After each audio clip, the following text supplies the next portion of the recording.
Welcome back to another edition of the Rodcast. We like to call it the Hump Day edition of the Rodcast. Oh, yes, we got a lot to get into. NBA Finals starting up tomorrow. So, of course, we are breaking it down. LeBron James gives a very honest opinion about his former teammate Kyrie Irving. We'll play that audio for you here coming up here momentarily as we break down the NBA Finals. I want to get my man Patrick's thoughts. He's our resident Spurs fan. Apparently, there are reports, rumors, Spurs may be willing to trade up in the upcoming NBA draft. I want to get his thoughts about whether he thinks those reports are actually substantive, but also what he thinks about the possibility of the Spurs trading up in the draft. We talked about how they want to build around Wemby because Wemby is one of the most unique athletes we've ever seen, period, in any sport. There is no template, no blueprint for how to build around Wemby. So you got to trust in the Spurs. They may be already looking to make some big moves. So we'll talk about that too coming up. Lots of NBA discussion on the show today. We'll also go behind the burnt orange curtain. We'll talk about Quinn Ewers. There is a bowl official from the Senior Bowl actually put out a tweet about Quinn Ewers, implying we're not giving Quinn Ewers enough love. He's a big Quinn Ewers fan. We'll talk about that. Also, we'll get into the usual favorites on the show, of course, topics for the big fat poll of the day. We'll have who said that. We'll have off the record, what the facts, what the stats. We'll also get into some NFL discussion. Christian McCaffrey signs an extension with the 49ers. We'll talk about what that means. Also, Texans and the Cowboys both starting up OTA. So we'll have some OTA updates and some audio from Texans and Cowboys OTA. So we'll get into that, some NFL discussion on the show as well. My man Nick Shuley's going to drop by a little bit later on for a set list ATX, so we can talk about some music here in the live music capital of the world. So we're loaded. We got a lot of stuff to get into. Raj Rant coming up a little bit later on in the show. So we got a lot to do. Let's get right to it. Before we do let's introduce you to the rest of the crew. He is the most valuable member of the ARN family, also one of the hardest working members of the ARN family. Got a hustler spirit, period. Not sure what he's paid, but I'm pretty damn sure the man is underpaid. Ain't no 401k for this hustler. He's a hustle man of many talents. He's a friend, he's a co-host and neighbor. It's my man, Patrick Davis. What's going on, brother? How you doing? I'm doing good, brother. I'm doing good. It is Wednesday. We are getting closer and closer to more basketball on TV, so I'm very excited about that. Thank the Lord. You know, we get a good softball game tonight as well. Oh, that's right. We get that is tonight. So we're getting ready for some good sports action on the TV. But let me introduce my co-host. He is a proud alumni of DBU. He's got more papers than Dunder Mifflin and watches more film than Siskel and Ebert. He is the new Rod, father of Austin Sports Radio, Mr. Rod Babers.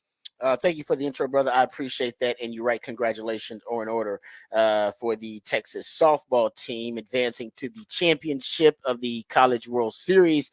But they got to face the powerhouse, the blue blood program in softball that is also their rival. You couldn't have scripted it any better. Texas versus Oklahoma, the Red River Showdown taking place on a championship level in the College World Series for softball. So that is, that's probably bearing the lead there because a lot of Longhorn fans are excited about that. Some Sooner fans are excited about it. And if you're Longhorns, you already it's hard to do, have beaten the Sooners this year, which that don't happen a lot. Twice? Yeah. Two games. But I mean, this is I am curious which conference is going to try and claim this. Because technically it's Big 12. The Big 12's going to claim it. Oh, they're going to claim it. But then the SEC is going to be like, they're coming here. Like, well, look who's got both teams in the finals, the SEC. Big 12, they ain't playing there next year. They're going to claim it. They're going to claim it. Even though it is a middle finger to the Big 12 on the farewell tour out of the Big 12. Yeah, Big 12 is going to shamelessly claim it, no doubt. They're going to be added to their championship total, no matter who it is. But, you couldn't have scripted that better. Both on their way out, headed to the SEC, and they'll be facing off in the College World Series. So, yeah, that's big-time action. So we'll talk about that a little bit. And, yeah, it's rare that, I can't even talk about how many championships and stuff Oklahoma has won. Rare for somebody to be able to compete with Oklahoma in softball, but Texas has done an amazing job. Yeah, I can tell you they've won 6 out of the last 10 softball championships they've won, because there wasn't one in the COVID year. Wow. But out of the last 10, since 2013, they have won 6 out of 10 That is, yeah, exactly. And the last three. Thank you for clarifying that. Thank you for clarifying it. Yeah, because I mean, I know I hear about him. We've been doing this for a while. We hear about him year after year winning a championship. I don't count Sooner championships. Try not to do that. But yeah, I'm glad the Longhorns gonna try to end one of the championship runs for a powerhouse club, the Oklahoma softball program. And both of those programs going into the SEC. I haven't looked at the SEC and their softball culture, but that's actually, we talked about this, the transition to the SEC and what sports are going to have it a little bit easier and what sports are themselves kind of dictate the culture as they go into the SEC. Softball may be it for both. I mean, you might have the two top softball programs going into the SEC in the country. And I mean, that may be it right there. When we talk about, I haven't really thought about it, but I don't know if there's any sport where you're going to come in as the two top programs, Oklahoma and Texas. No, I mean, that's no, because I mean, you're ranked you're basically ranked 1 and 2 in the rankings. And you're both playing in the championship. If one of y'all is going to win the championship and then you're going to the SEC next year, I mean, so that may be the peak of these sports in terms of their transitioning to the SEC. Those Oklahoma and Texas headed there, but they'll be facing off in the championship of the College World Series. So we'll talk a little bit about that. That'll of course be in the Horn headlines, which we'll get to here momentarily. My man Patrick wears many hats around here, so also will reveal the topic for the Big Fat Poll today. That'll be coming up at 6:45. We'll start talking about the NBA Finals. We'll got some LeBron sound that we'll get to, which is pretty interesting. LeBron talking about Kyrie Irving and his legacy now that he is making it to another NBA Finals with another team. So we'll get into that. But first, let's get educated, updated, and informed on all the top stories of the day with my man Patrick Davis and the Horn headlines. All right, the Horn headlines brought to you by Top Gun Rentals and Lawn Equipment. Texas softball found out their opponent in the Women's College World Series Finals yesterday when Oklahoma hit a walk-off home run in the 8th inning to beat Florida 6-5 in advance. The two teams will now meet up for a best-of-3 series to decide the national championship with Game 1 tonight. While the Longhorns have split the 4 games they have played the Sooners this season, Texas will have a tough road knocking off an Oklahoma team that has won the last 3 softball national champions. In Major League Baseball, the Astros picked up a win against the Cardinals 8-5 yesterday in a game where Spencer Arrighetti pitched 3 scoreless innings before being removed with a calf injury sustained in the 2nd inning after he was hit with a comebacker. Yanier Diaz hit a home run in his 2nd straight game to help the Astros get the win, as they will now look to sweep the series, sending Roniel Blanco to the mound today. And the Rangers could not get the run support they needed as they fell to the Tigers 3-1. Also in the game, Corey Seager's hit streak ended at 16 games, but with a walk, he extended his on-base streak to career-high 27 games. The Rangers now need a win to salvage the series with Jose Urena on the mound before the day off tomorrow. And that is your Horn headlines. Thank you, Patrick, for the Horn headlines. Appreciate those. All right, let's get right to it. Start talking about the NBA Finals. Lots of storylines surrounding these NBA Finals. One of them, of course, is Kyrie Irving and the kind of reinvention of Kyrie Irving. He's now a much more mature player. We've talked about that. He's even making an impact defensively with the Mavs, but he seems to be willing to be malleable in his role, whatever the Mavs need as a true number 2, whatever they need, he'll step up, which means at times they need him to be number 1 in that role for him. He's done that. We've even seen him set the tone early on for the Mavs in these playoffs. But his relationship with LeBron over the years has, I think at times it's been strained, but it hadn't been really clarified. LeBron's been very complimentary of him. He's never really talked bad about Kyrie Irving. But recently on the podcast with JJ Redick, and even JJ Redick said early on, he said, we ask you about a lot of players. We don't ask you about Kyrie that often. So I don't know if it's a sensitive topic or whatever, but it seems to be at least people tread carefully when it comes to LeBron and Kyrie. So he was asked on that podcast about Kyrie because, of course, Kyrie in the NBA Finals, and he's one of the big storylines and headlines, of course, because he's playing one of his old teams, Boston, and things didn't work out in Boston. And even Kyrie, by the way, I heard some audio. I'm still trying to find it, and I will, of him saying he failed his teammates in Boston. He was like, I failed those guys. He said, and he owned it. He was like, no, I failed those guys. He said, I had some stuff going on, and I'm paraphrasing. Yes, he said I wasn't my best self. Yes, and I'm going to find that audio because I thought it was really, really honest and compelling, and I think it might have been kind of the start of what we're watching right now, this reinvention of Kyrie Irving. But anyway, so LeBron James was asked about Kyrie Irving, which he doesn't normally kind of go on at length about Kyrie and their relationship, and I don't know how he feels about him, but he did this time. So it's a little bit long, but I think it's pretty good. So here is LeBron James when he was asked by JJ Redick on their podcast, hey, what are your thoughts about Kyrie Irving now? Listen, I will call Kyrie the wizard all the time. Like, all the time. Like, there was nothing on the basketball floor that Kyrie couldn't do. And sitting here watching it, you know, I'm playing like so fucking happy and so proud and to watch him and continue his growth and whatever the case may be. And at the same time, I'm so fucking mad at the same time that I am not his running mate anymore. So I'm like, I just remember those times. And to back to what you were saying, JJ, like to have a guy like Kyrie Irving as the ultimate wild card, that's like having that's like having a draw four in your hand every time someone deals you cards in Uno. Like every single time, because he has the ability to, like you said, I saw in game one, Western Conference Finals, game one. You know, I think up until that point, I don't know the stat because I'm not writing down the stats and I don't call the games like you guys, but I think Kyrie was only averaging like 8 points in the first half, like in the second round of the playoffs. You know, he was getting 16 to 20 in the second half, but in the first half of games, you know, it was like 6 to 8. Yeah, I don't know the exact number. It was 6 to 8. Yeah. And you're like, okay, you know you're gonna have Kyrie in the fourth, but I need you sometimes in the first half too, brother. But like what he did in game one, it was like at the Western Conference Finals, you was like,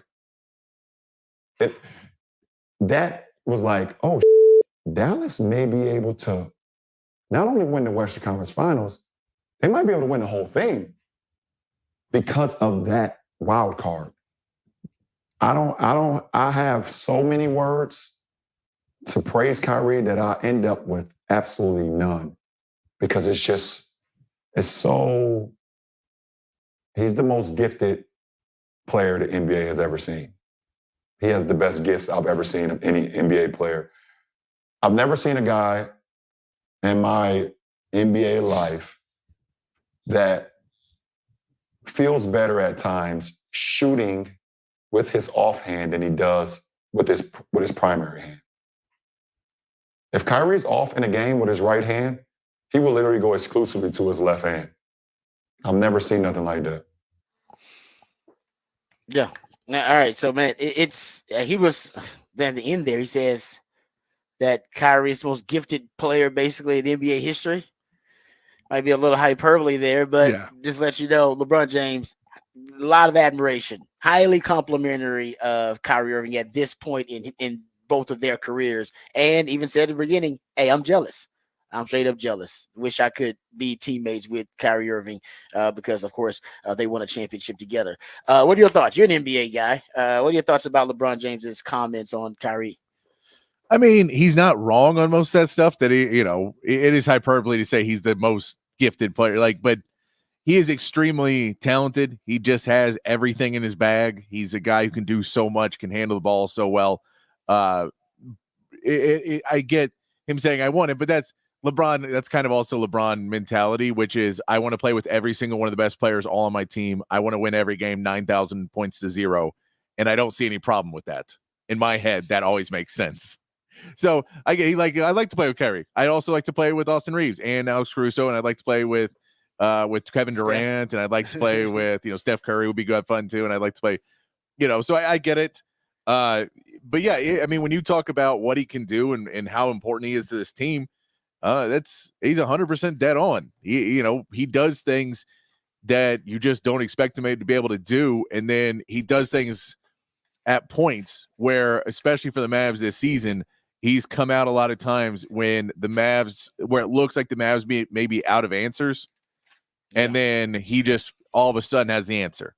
I agree with that. And that's kind of, when he says the wild card, that's kind of what he means is that's the guy who can, we don't know how we're going to match up against this team. I'll just go put up 20 points real quick. and then completely blow their mind. While y'all figure it out, Yeah. I'll keep y'all afloat while y'all figure it out. Yeah, and I'll just put up 20 real quick, and then while the defense is reeling because they weren't expecting this, because I've been really quiet every other time, then you guys can figure out what you're gonna do. But they'll just never be able to really fully be able to stop me, unless they want to try and face guard me and do that. But then everyone else on the team is gonna go off because I'm not the guy. If I was the guy, this doesn't work. But if I'm the second guy, this works. Yeah, you got to say you have, in terms of degree of difficulty shot makers in the NBA, you have two of the greatest in being able to create their own shots and then create indecision on with the defense, and then with that indecision, be able to make shots with the highest degrees of difficulty. Yeah, and do it routinely, and they got two of them. That's what makes the Mavs so dangerous. Usually, hell, man, one of those guys is rare. Hell, just a couple of those guys in the league is rare, and you got two of them on the same team. Yeah, and that's what's happening. And that's when you say that gifted in skill. In sports, it's this weird thing about speeding up and slowing down. And when you throw a ball, there's this point where you can say all day, you can go, well, it's muscle memory and this and that, but you realize you're like, it's kind of a guess always. There's always this part of it where you go, I think this ball will go 80 yards. I think I can hit this guy over here with this amount of speed and he'll be there in that amount of time. So you can train it all day long and you can take shots all day long. But when you're in a game playing basketball and you're cutting across and there's a 7-footer trying to come out on you and you say, I need to get the ball from here to there over this guy and around this guy, you at certain points are guessing because you've never really taken that shot. And if you have, you've done it once before in your life. And for Kyrie, he hits those more than anybody else. Mm-hmm. He hits that kind of shot more than anybody else, where it's kind of him just driving in, and then he'll just go, "Oh, well, no, but I practice that." No, you don't. No one practices this. Yeah, it's like Kobe did. He's maybe the only one that used to practice. Yeah, but even like that you can't practice. How a defender is going to react in the game and having to shoot over defenders. That's intuition. That's intuition. And so that's when you talk about what his gifts are. He can do that as well, if not better than anybody else. And so then it comes down to constantly being aggressive, finding the places where he needs to be able to do that, not trying to overdo it, because, even if you say he does that very well, that's still probably a 30% shot trying to hit those crazy hard, difficult shots. So, picking your moments when you have to do it. And he's been really good on the Mavs so far of picking his moments. Yeah, no, you're right about that. That's why he's been such a great number 2 for Luka and the Mavs, because he's so malleable now about whatever they need. Do they need me to be the catalyst? I can do that. Do they need me to be the closer? I can do that. Do they need me to be the guy that when Luka has to take some time, or when Luka's getting all the attention, to just take over the game and basically transform into number 1 for a while? I can do that. I can be the number 1 guy. Like he really, and that's part of his skill too, is right now he can be whatever they need him to be. It's part of maturity, I should say, more than anything, that he can be whatever they need him to be. And I'll say this, I think it comes down to, because I was listening to Zach Lowe talking about this on his podcast, and he made a good point about, listen, Luka and Kyrie are so gifted and so skilled. If they know how you're going to attack them, they'll make the right decision most of the time. If they know exactly what kind of, if you're going to blitz them, or if you're going to double them, or if they're going to switch to pick and roll, or, if they're going to drop, whatever. If they know exactly what you're doing, then they're going to pick you apart.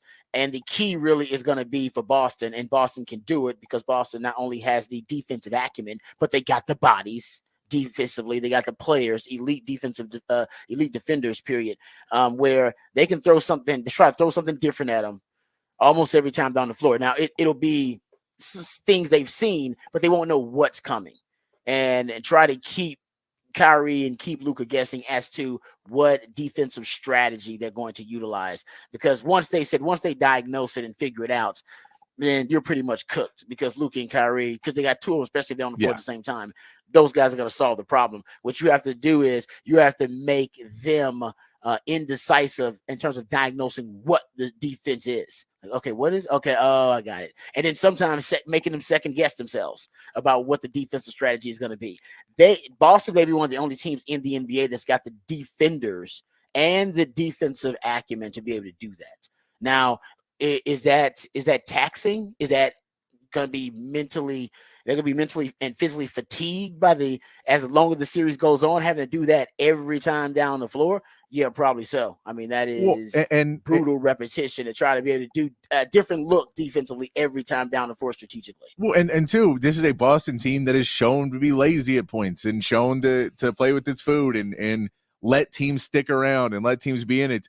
To go, do they have the concentration to stick with something like that, or they show it and get a 10-point lead, 12-point lead early and go, cool, we just won the series, NBA Finals champs. Crap, they're up 7. Because that's what Boston's been doing this whole playoffs is get a lead, get a decent lead, and then, okay, we'll just play our style of basketball and we'll be good for the rest of the game. And they're not. And the defense starts to lapse off a little bit, and they play just, one-on-one, and teams can scheme against it again better. But yeah, I mean, the biggest question in this series still goes into, at least in game 1, is how do they defend the back cuts and the pick and roll of what Dallas likes to do? How do you defend that without having a traditional big man defender where Lively and Gafford and Jones and PJ Washington are all going to be cutting to the rim trying to get lobs from two guys who can throw really good lob passes up to him, and Luka and Kyrie. So if you say that's the biggest question, is how do you defend? How is Boston going to try to defend that? Because the more you blitz and do everything else, the ball falls into another really good playmaker's hands, and then that guy goes in and just lobs the ball up, and you're scrambling to get back on defense. So how do you continue to not just slow down their scoring, but slow down the fact that they're just going to try and go inside and get dunks and layups early on you to make you back off of Kyrie and Luka a little bit and give them space to work? That, to me, is the first question of what Boston's going to do, because they just don't have the size on the roster to really stop it with anybody. So if Porzingis comes back, it helps a bit, but I don't know how they're going to, you're going to try and bump people off. You're going to try and do whatever you can to not allow them to get there. You're going to try and cut off baselines and not allow Jones and PJ Washington to cut down there on pick and rolls, try and, put a body on somebody and, maybe pick up a foul a couple of times. Don't let them get into rhythm. You can do all those pieces, but that, I think, is, a number one of what you have to watch for Boston. The rest of it is changing it up and trying to throw different looks at them. You can do to a certain extent, but I think at that point too is when you have that 1-2 punch, and that's easier to do if one of those is out of the game. Kyrie or Luka is out. It's much easier. Just keep throwing looks at that one guy and make somebody else on this team do something. Yeah. But if you say they're both in, all right, other guy, take up the court. I'll just stand over here. So your entire defensive game plan that was to take me out is completely null and void because I'm just standing over here now. And now Kyrie's going to run the offense. Okay, you're going to stop Kyrie? Okay, Luka's going to run the offense. They can't stop both of them. And as much as you want to say the team can figure it out, we talked about it yesterday about teaching players to make high basketball or football IQ plays in big moments. You have to teach basketball players to say, we need to be on the same page. And when we call it on the court and they decide to switch up what they're doing and Luka walks up the court and we're expecting him to have the ball and Kyrie has it and our defense is set for Luka. All right, now switch it to Kyrie. And then Luka comes back up and gets the ball. Okay, switch it back. Okay, they pass the ball back over. And, you'll still see them try and do the biggest thing they try and do to all these teams is separate the two. So basically bump guys and set them up and push them into areas, push them on the other sides of the court. So the ball is 2 passes away from getting to the other guy to make it a little bit harder. You always want the ball to have to transition through somebody. It's something Minnesota did in the game they won against the game they've won, and then games that they were competing with the Mavs with was when you try and get the ball into Gafford's hands or Lively's hands and get the ball to them about 7-8 feet from the basket and make them a passer, because then that's taking out of what their best element is. So you can try and push the Mavs to say, we need 2 passes to get between the two of you. But at the same point, that's what teams have been doing to the Mavs for the last 3 series. Yeah. So they're aware now of how to play against that better and better and better. And they're getting better and better at fighting those blitzes and better because that's been it. Because it is a team that is never going to be anything but guard based. as you're not going to run the offense through the post. You're not running the offense through PJ. You're not running through Derrick Jones. So if you're not running it through anyone but one of those two guys, then you've had to figure out other solutions to, even with defenses throwing every look at you, how to get through them. Yeah, no, it's a good point. And to piggyback on what you brought up about the lobs and the big men getting the dunks, Luka is, how about this? He has 49 assists on dunks in these playoffs. Exactly. That is tied for the most assists on dunks in the playoffs since 1997. So to your point, it's a big part of what they do offensively, huge part of it. And yeah, Luka's been killing teams with that lob pass. And also throwing this out there too, because I want to ask you about this Spurs story just really quickly before we get to the break. I saw this, and this is crazy that's happening in back-to-back years. So remember 2 years ago, Nikola Jokic was the first player in NBA history to complete what I think they're calling it the trifecta, the playoff trifecta, where you lead the playoffs, the postseason in points, rebounds, and assists in all three categories. Yeah. And Jokic did it 2 years ago. A year ago. This year, Luka's doing it right now. It had never happened in the 76 years of the NBA playoffs. It had never happened, and now it's going to happen in back-to-back years. Well, it may. I don't know if Luka. We'll see how it does through the NBA Finals. Right now, he's leading the postseason in points, leading the postseason in rebounds, and leading the postseason in assists. Yeah, wow. I mean, he is their everything. Kyrie is second actually in points, and Kyrie is second in assists. How about that? Kyrie and Luka are first and second in the postseason in points and assists. Jason Tatum is third. Yeah, that's Jaylen Brown is fourth in points, but Drew Holiday was fourth in assists. Luka, I heard Tim McMahon say this, that several times Luka has been quoted essentially. I'm make sure I wrote it down in my notes to make sure I got it right. That Drew Holiday is the best perimeter defender in the NBA. Yeah. And Luka has said it multiple times. Now, the issue with Drew Holiday is he's getting older, but yeah, I mean, that was a deal when he went to Milwaukee, and those years in Milwaukee when they won the championship, he's by far the best perimeter defender in the NBA. And so now it's just as he gets older, how much of that first step is he losing? How much of that on the defense? Yeah. But he's still the guy, and Derek White's really good at what he does too. So, you're saying you may be able to beat him one more or two more or three more times a game than you used to be able to beat him. But no, he's a beast. That's why there's a bunch of articles being written right now about how basically Milwaukee and their attempt to get to the next title screwed themselves because Drew ended up on Boston and made Boston a title contender again because they were going to be a little bit weaker without Marcus Smart and what they were trying to build. And then all of a sudden they end back up with Drew Holiday because they trade Drew Holiday from Milwaukee to Portland. Portland doesn't want him, so they send him off to Boston. And now they get this great perimeter defender, a champion, and all these other pieces to add onto the roster. Yeah. Get richer. And so, yeah, it was an issue of Milwaukee kind of shot themselves in the foot, where if they could have said, well, we'll trade Drew Holiday, but please keep him in the West, they would have. Yeah, seriously. Yeah, that's a great point. I didn't think about that. You're right. Okay, real quick, because I know we're up against it here. I saw this from Jonathan Giovanni, I believe is his name, NBA Draft Insider. You might be familiar with his work. He said on ESPN, he said, quote, you hear teams like San Antonio, talking about the Spurs, possibly exploring the idea of packaging the 4th and the 8th pick, maybe to move up to number 1. What are your thoughts about that? I mean, just exploring the possibility, of course, that's just due diligence. So this is a thing, and I've realized this, and I think this is somewhat because the Spurs are normally a pretty quiet team about anything getting out. Well, yeah. But no, I'm pretty sure Atlanta's leaking a lot of these rumors.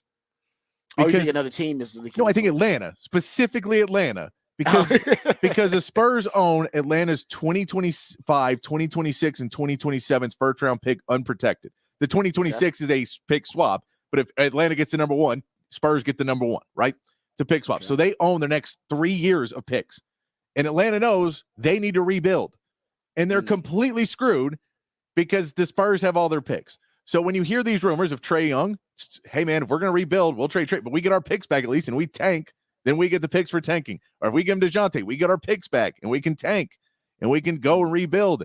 And if we're trading and they go the 4th and the 8th, they don't want the 4th and the 8th pick in this draft. They want their first back. They say, we'll give you the first this year in a lower draft and give us 2 of our first back. And then we can go play and we can take those years and get first and better drafts. That's what Atlanta wants. And so I feel like Atlanta keeps pushing this narrative that the Spurs are constantly calling them and offering more trades. But I don't think Atlanta cares about the 4th and the 8th. If the Spurs can use the 4th and 8th to move up, sure. They don't need more complementary players. They have plenty. Yeah. They're great at finding those guys. They don't need that. They need more star players. And so if they feel there's a guy in this draft that other people don't know is a star and they can get him and he's going to be the guy to pair with Wemby and those guys will be great, then sure, if you can trade the 4th and the 8th to get a first, go do it. If you feel that's a guy. But because I think the 8th pick in this year's draft is not going to be, that's a real guess. Yeah. So, that's somebody who's probably not even going to play a ton of minutes for you next season. The 4th pick probably will, but the 8th pick, maybe you're not even going to play a ton next season. They're going to be more of a project. So if you do all that, but in the reality, I feels like because these rumors keep coming out about Atlanta, and first it was Trae, and then it was DeJounte, then it was Trae again, and now it's the number 1 pick. It just feels like Atlanta is trying to really let the Spurs know, please give us our picks back. We want to tank so bad. We thought we were going to be great with DeJounte, and it did not work. And we gave you multiple unprotected first-round picks. Got hustled by the Spurs. Yeah.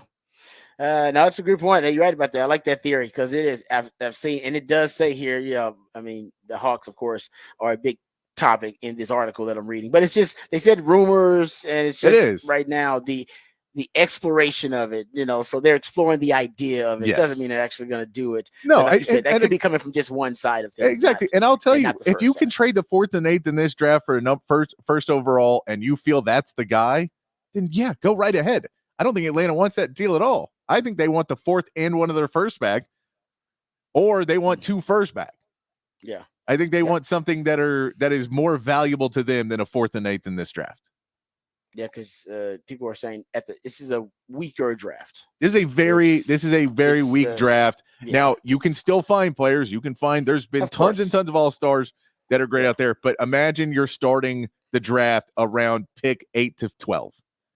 That's where you're starting the draft. So all those top guys that you normally would get, at least pick 1 through 5, are not probably in this draft. Yeah. So you can still find somebody, but there's no guarantees in this one. Yeah, it's good stuff. All right, we'll come back. We'll go behind the burnt orange curtain, talk a little Texas football. We'll dive into there's a lot of Texas football conversation I think we can get into. But we'll look at a specific position, a personnel group that Texas might need to use a little bit more of, and you may see more of it coming up. We'll also talk about Quinn Ewers a little bit. There's a Senior Bowl scout who actually put out a tweet about Quinn Ewers, and maybe we're underrating Quinn Ewers. We'll talk about that. That's what he's implying. We'll talk about that coming up. We're going behind the burnt orange curtain. This is the Rodcast featuring Patrick Davis. I'm Lifetime Longhorn Rod Babers coming back on the horn.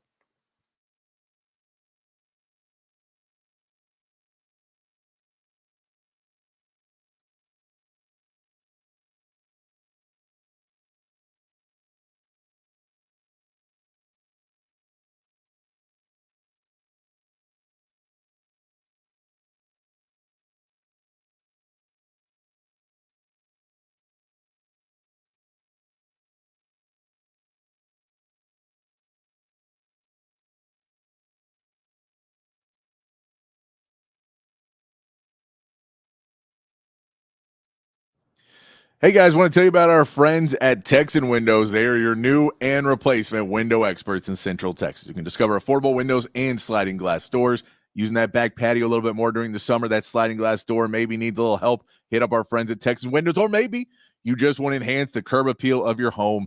You got a new color on the side of your house. You've done some renovations. You want to get some new windows in there. You can hit up our friends at Texan Windows, or maybe you just don't like the look of looking out those windows on a nice summer day. You want to change it up. You can talk to our friends at Texan Windows, but it's not just about the looks.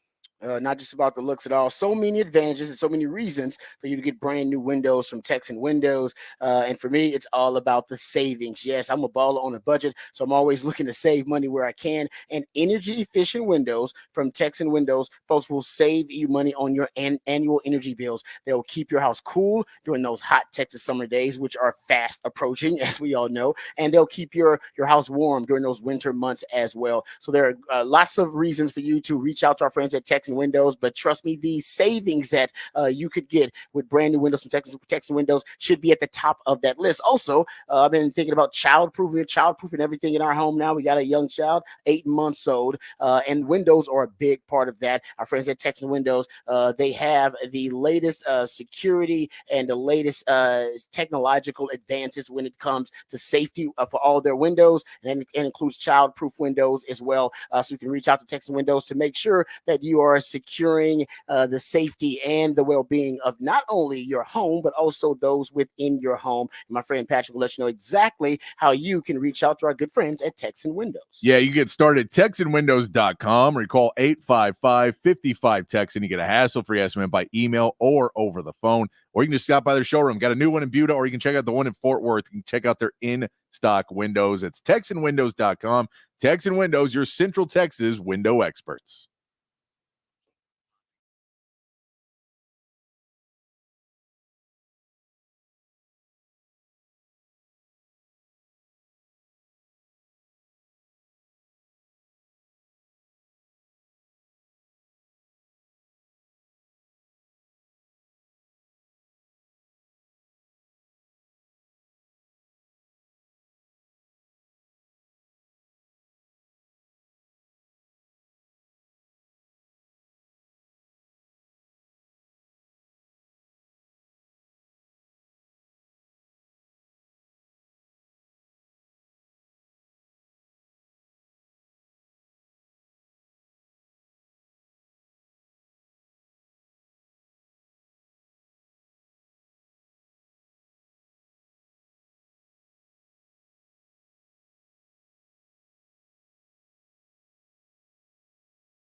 All right, welcome back to the Rodcast. Time to go behind the burnt orange curtain, talk a little Texas football. I want to get to this tweet from Eric Galco, I believe is his name. I hope I didn't mispronounce it. He's director of football ops, player personnel director for the Shrine Bowl.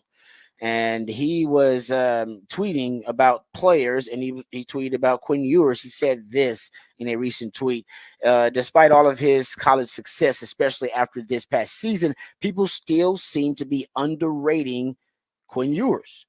He has all the talent and potential to be the first overall pick, worthy by season's end. He said by the end of the season, he'll be a 21-year-old prospect with nearly 40 career starts in college. Among FBS QBs last year, returning to school, Ewers was top 5 in lowest turnover worthy plays. He was also That according to Pro Football Focus. He was also top 5 in adjusted completion percentage on 10+ yard throws, touchdown to interception ratio on 10+ yard throws, and completion percentage under pressure as well. So, yeah, I mean, I would say this about Quinn Ewers. I think Quinn Ewers is embarking potentially on a elite season. Like, he could have an elite season, have him in New York City as a Heisman finalist. But there are some people that believe that Quinn Ewers could this season not regress, but maybe plateau. That maybe you don't see him kind of break through that ceiling and hit his what everybody believes his ultimate upside is. I mean, it's a guy that was rated at one point to be the highest rated recruit in modern recruiting history. I'll say this about Quinn because I've been breaking down Quinn's game. Sark's scheme actually for NFL scouts, they think that Sark's scheme makes, and it's a quarterback friendly scheme, that it makes life really easy on his quarterbacks, right? It's a deception based passing game, right? So there's a lot of play action pass, a lot of RPO, a lot of screens. If you look at the play action pass rate, the rate of RPOs and the rate of screens, you're probably looking at somewhere in the range of 65 to 70% of the passing game is just play action pass, screens, and RPOs.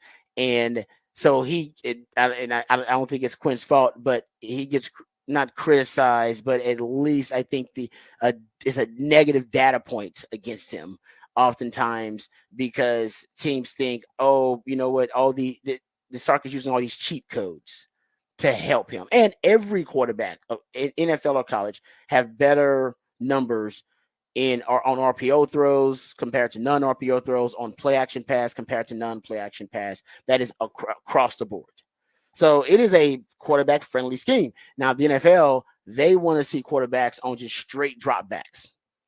Predictable passing situation, straight drop back, be able to pick a defense apart. And that's why if you go look at that tweet from Eric Galco, he puts up 3 videos. They're all straight drop back. None of them are play action passes. They're not RPOs. They're all straight drop back. And then they're him kind of extending the plays, but they're all straight drop. Because that's what the NFL wants to see from Quinn. Because in Sark's offense, you just don't get a lot of it. And you only get that on a 3rd and long, really, where Sark, everybody knows he's got to throw the ball, and Sark's like, well, why even worry about this deception at this point? Everybody knows we're throwing the ball. We got to throw the ball. Let's not waste time. Let's not have the potential for a pre-snap penalty. Let's not shrink our margin for error with, having him have to have the sleight of hand or execute the mesh point. So that's, and like I say, it's not a knock against Quinn. That's just Sark's system. And I love the system. I think it's great. As a defender, it's really hard going up against a Sark offense because it's just an amalgamation of cheat codes and force multipliers. He stacks them on top of one another, pre-snap motions and shifts, and then the play action pass and or the RPOs, the really compressed sets and funky formations. He does a lot of different things that are meant to overload the central nervous system or the central processing unit of the defense. And then there's a blown coverage or there's a mental mistake by the defense. But this is what I'll say about Quinn, and we'll get into this a little bit deeper when we go behind the burnt orange curtain again, because I kind of want to make this a little series and talk about Quinn and why he could this year take a huge leap. Number one, you go look at how he handles pressure. The NFL is concerned about they're concerned about him in straight drop back situations. They want to see him be a straight drop back quarterback at times without the deception-based passing game and see what his numbers are. And it is true that you go look at his numbers on play action pass. This is according to Pro Football Focus. Quinn Ewers 8th in the country in play action pass Pro Football Focus grade. So he's 8th on, and if you go look at his overall passing grade on RPOs, he's 2nd in Pro Football Focus passing grade on RPOs. So he's top 10 in play action pass grade and RPO grade from Pro Football Focus throwing the football, right? On non-play action pass plays, his Pro Football Focus passing grade, 83rd. That's what the NFL wants to see. They want to see him straight drop back. And of course he can do it. He can make any throw on a football field from off platform, all types of ways. They want to see him do it more. So I think Sark knows that too. So Sark this year, you're going to see this more straight drop back on some of the more standard and earlier downs. Because I think Sark trusts Quinn now, knowing the offense to be able to do that, execute that. But that's why the timing with the receivers is going to be big. You don't want to be throwing on early downs like that when you don't have to. If you're going to put yourself behind the chains because the receiver runs the wrong route or the timing's off, or Quinn, the throw is off because their timing's off, that's going to be big. That's why he starts worried about that chemistry, Patrick. We talked about that. That's why he's a little paranoid about it. No, and if he's going to indeed have more straight drop back situations. I think that was what we saw in the spring game. That was probably one of the more concerning was his with Isaiah Bond, that there was almost no timing between the two of them. And then, I mean, they didn't play a ton in that game, and it wasn't, not a huge sample size. But that was one of the pieces. If you watch that game, you went, oh, I would have really loved to see them just in step where they knew it. And just, it's a different step, and you get it, and it's going to take time. But maybe that's a good thing in the grand scheme, because they killed it. Maybe they don't work as hard this summer and spend time and go, man, we look like idiots out there. Neither one of us wants to look like idiots because it's going to cost us millions of dollars if we're not in timing. Both of us. Damn right about that. Man, we saw A.D. Mitchell. Me and A.D. Mitchell play well. He went in the second round. Mm-hmm. You want to be a first round pick, Isaiah Bond? We better work. Yeah. So that would be the hope, is that they saw that they didn't have that. They know they need each other. He did have better timing with some of the other wide receivers, but you need to have it with all of your guys, because if you don't have it with one, they don't need to defend it. They don't need to help out on that side. They don't need to do as much, because they know the ball ain't going there very often. They can take that guy away. So I agree with you. That was evident early on. I wouldn't freak out about it, because they got all off season to figure it out. But if Sark's concerned about it, and you saw a little sneak peek of it in the spring game, definitely something that Texas needs to prioritize. Also, NFL scouts, this will be the last point, and then we'll get to break, but you got a couple of these. They want to see more straight drop back from Quinn, successful straight drop back attempts from Quinn, but they also want to see him handle pressure better. His pressure to sack rate overall is around 20%, but in 2022 it was 13.9%. In 2023 it was over 25%. Which one is closer to the real Quinn? All right, and they want to see in 2024, is he the guy that doesn't handle pressure really well? Because that was the case last season, but in 2022 he did. He handled pressure relatively well in 2022. That is also going to be a big part of it. Because if you go look at it in the allowed pressure percentage by Quinn in 2022, 14% allowed pressure. In 2023, 22%. So they wanted that if that number increases or stays high, if that it doesn't drop, the pressure to sack percentage, the allowed pressure percentage, NFL scouts are gonna wonder if Quinn knows, if he understands the pocket science well enough when there's pressure, how to handle that pressure in the pocket. So I think those are the two big things that NFL scouts, that he's an NFL scout, the Senior Bowl official, that they want to see him work on. Handling the pressure, how he handles the pressure, and being able to extend plays and keep the play alive so we can get deeper into the progressions. And then they want to see him do it on straight dropbacks, just straight drop, because Sark's offense, like I said, it's so quarterback friendly. It's built-in deception. They want to see him be able to throw, thread the needle, and throw vertical shots down the field against defenses when they know it's happening, when the coverages and pressure packages are constructed specifically to defend the passing game, and he still can thread the needle and he still can pick them apart. If he can do that, then we're talking about being worthy of being number one overall top quarterback taken in the draft. All right, we got some more of that. We'll get back to it. But first, let's get to the break so we can get to the topic for the big fat poll of the day and learn what the musically themed day of the week is right here on the Rodcast, featuring Patrick Davis on Lifetime Longhorn. Rod Davis coming back on the horn.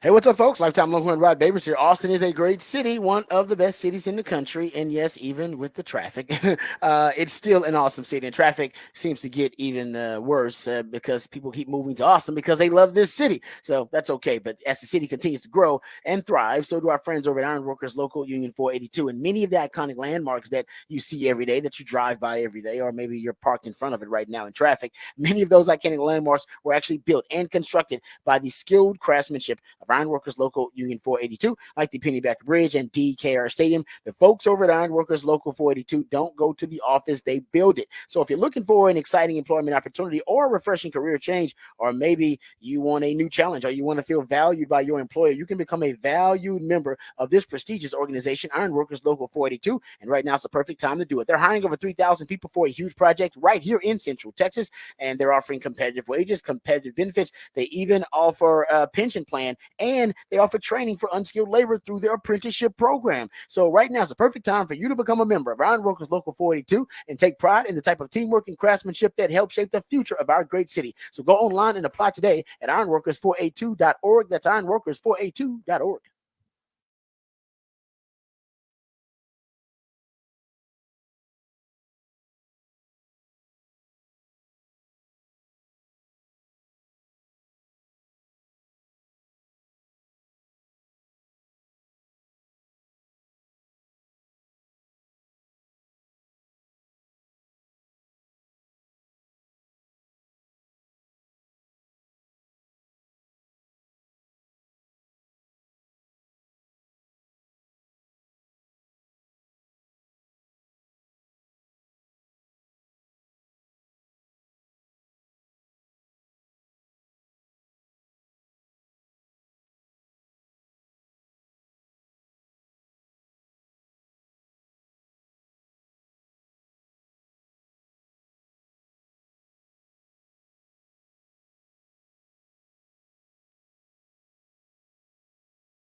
Back on the Rodcast here on a Wednesday, which means it's a one artist Wednesday, playing you one artist all show long and paying tribute. And today's artist is clearly Prince.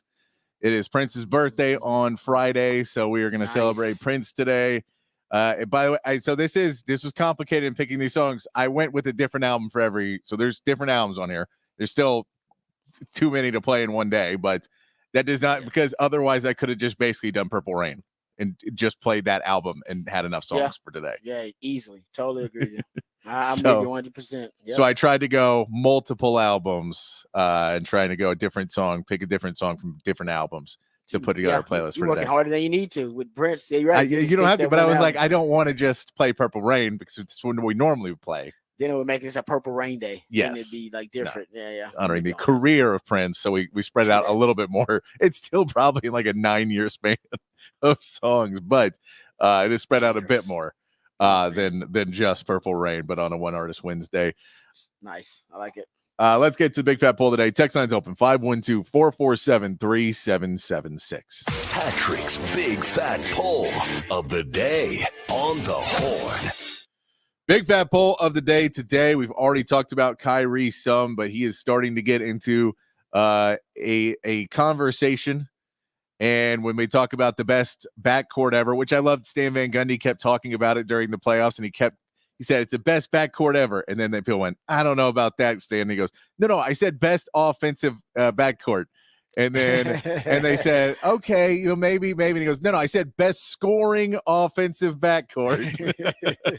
Still wrong. And you're like, okay, but man, it's like you had to keep qualifying, and every time he would say, like, I've always said this. Like, no, I've been listening this whole time. You didn't always say that. Did he settle on skill? That's the best way? No, I believe he said scoring offensive backcourt, I think is where he said offensive backcourt. Yeah. Which, I mean, they're up there. They are up there. And they up there. Remember, we did the research yesterday. They're top 3 in basically all those categories. Yeah.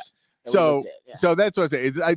They're up there. But I want to put a different question out there because we're talking about LeBron wanting to be, wishing he could still play with Kyrie, and Kyrie being the best sidekick in the NBA right now, of the guy who is not the guy, and we know he's not the guy, but he's the best guy to be next to the guy in basketball. So the question of the day is, who is the best sidekick in NBA history?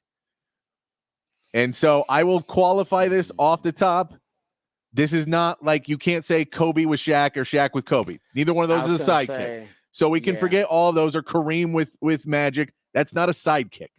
That guy is a legend of his own rights, MVP, Hall of Fame legend, which I know in basketball they're all Hall of Famers, but it's a Hall of Famer and just a legend in his own right.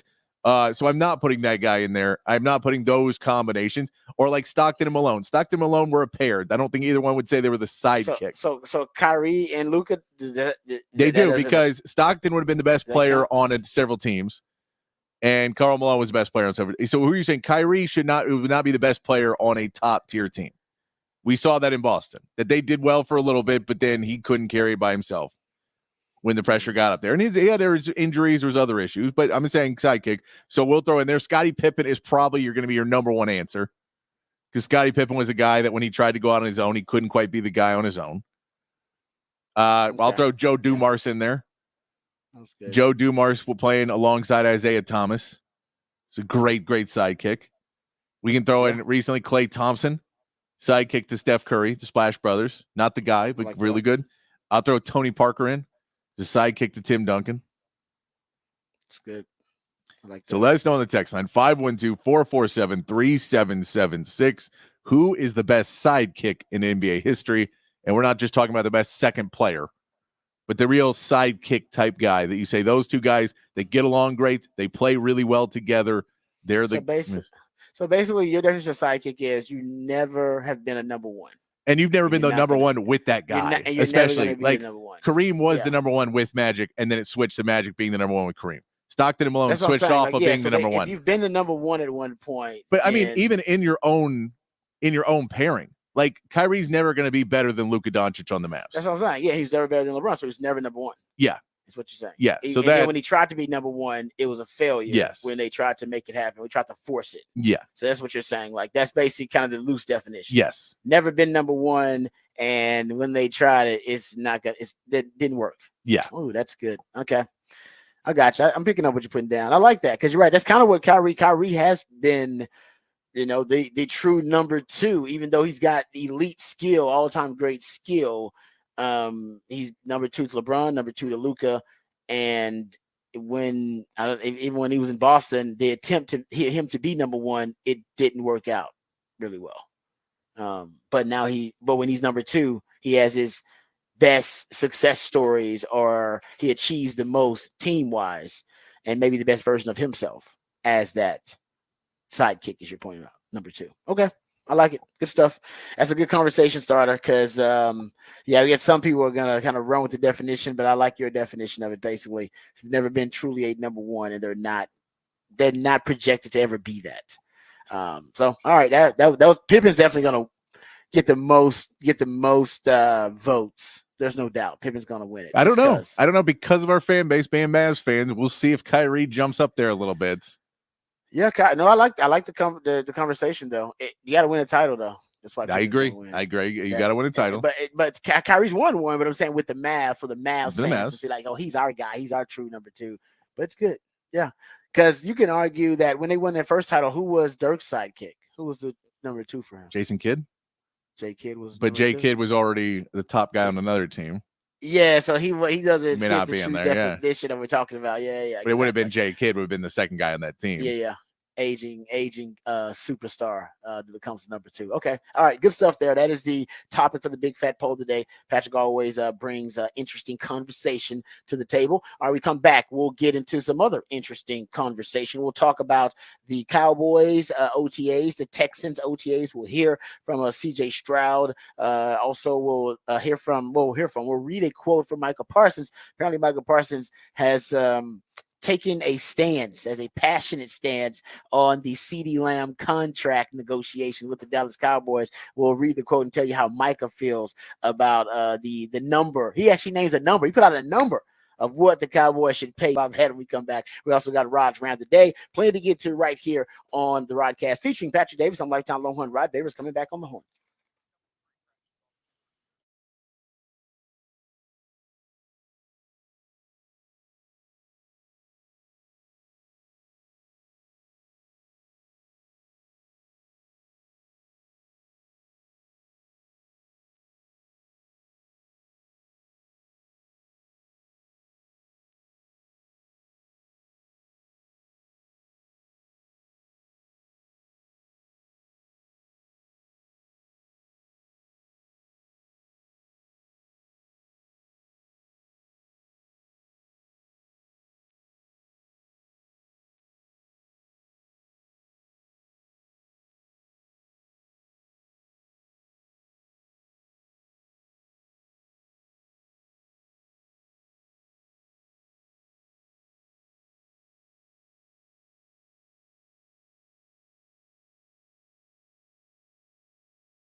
Welcome back to the Rodcast, featuring Patrick Davis. I'm lifetime Longhorn Rod Babers, my co-host. The Ideallionaire always comes up with the musically themed days of the week.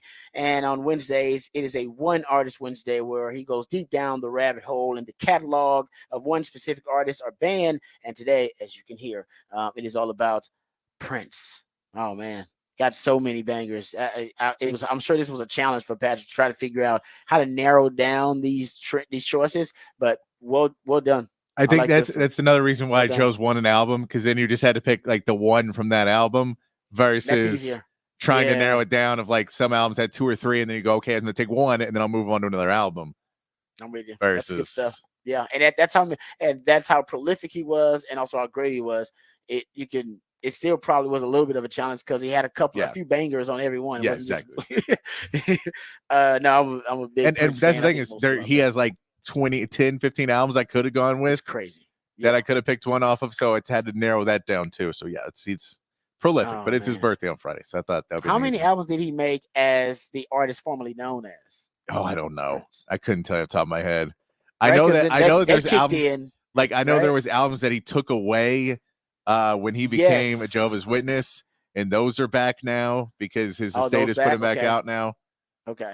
All right. But like the 'Cause at one Gold point he was album just had like a some good stuff symbol on at it. one Yeah. point, right? Wasn't he Yes, just the like a artist formerly symbol at known one as point? Prince. Because like they owned the rights to the name or something like that. Was that what it was I about? think it was Something like about that. Yeah. It was It's, something like that. Yeah, yeah. No, Prince was clever, man. He was always fighting back against the industry. That was always some. I mean, there's some stuff about YouTube. Like you can't find some of this stuff on YouTube because of that. I don't know if the estate has decided to settle that kind of stuff, but they were always very protective, or Prince was always very protective and always very like cognizant and conscious of the industry, Yeah. and you know what I mean, and And how they were all trying to exploit artists and that kind of thing. and then they say he's got like in a vault tons believe it. more unreleased music, and then like music videos for these music, like just stuff that he was ready, that he was like, oh, in the case of my death, I'll be set Yeah. so I can continue to be legendary and iconic for years and years to come.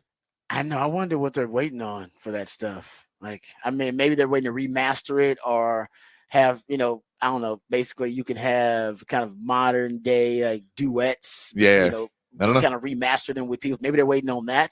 But man, you would think, put it out there. It's Prince.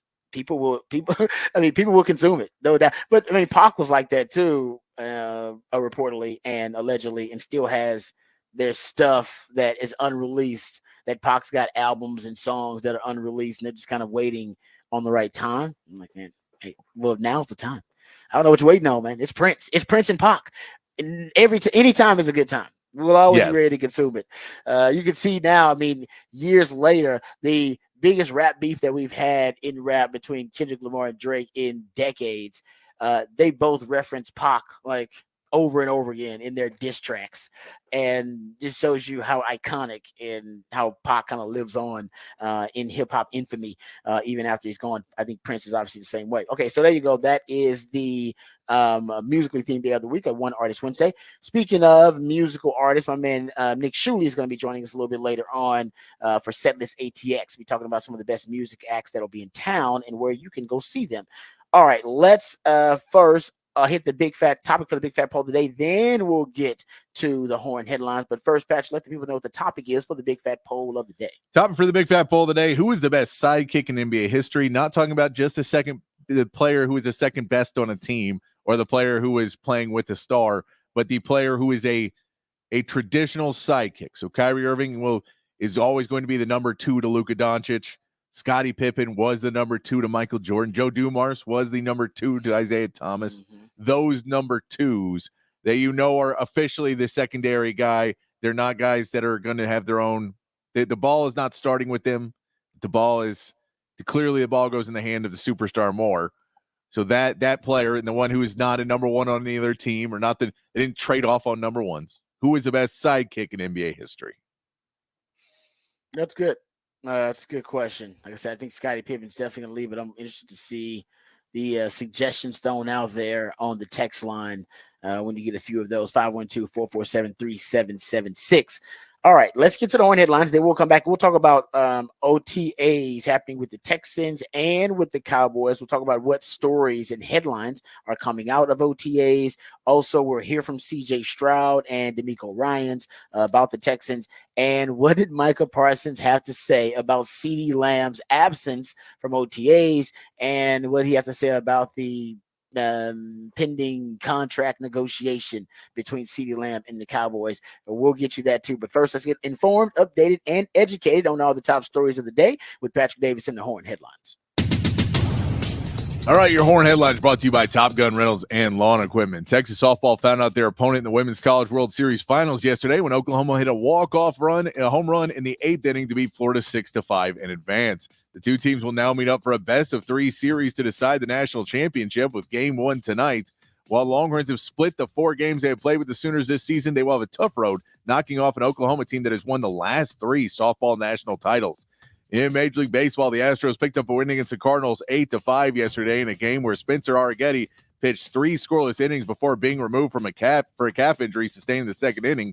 while he was hit with the comebacker.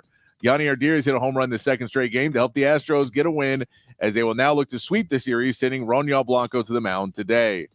And the Rangers could not get the run support they need as they fell to the Tigers 3-1. Also in the game, Corey Seager's hit streak ended at 16 games, but with a walk, he extended his on-base streak to a career-high 27 games.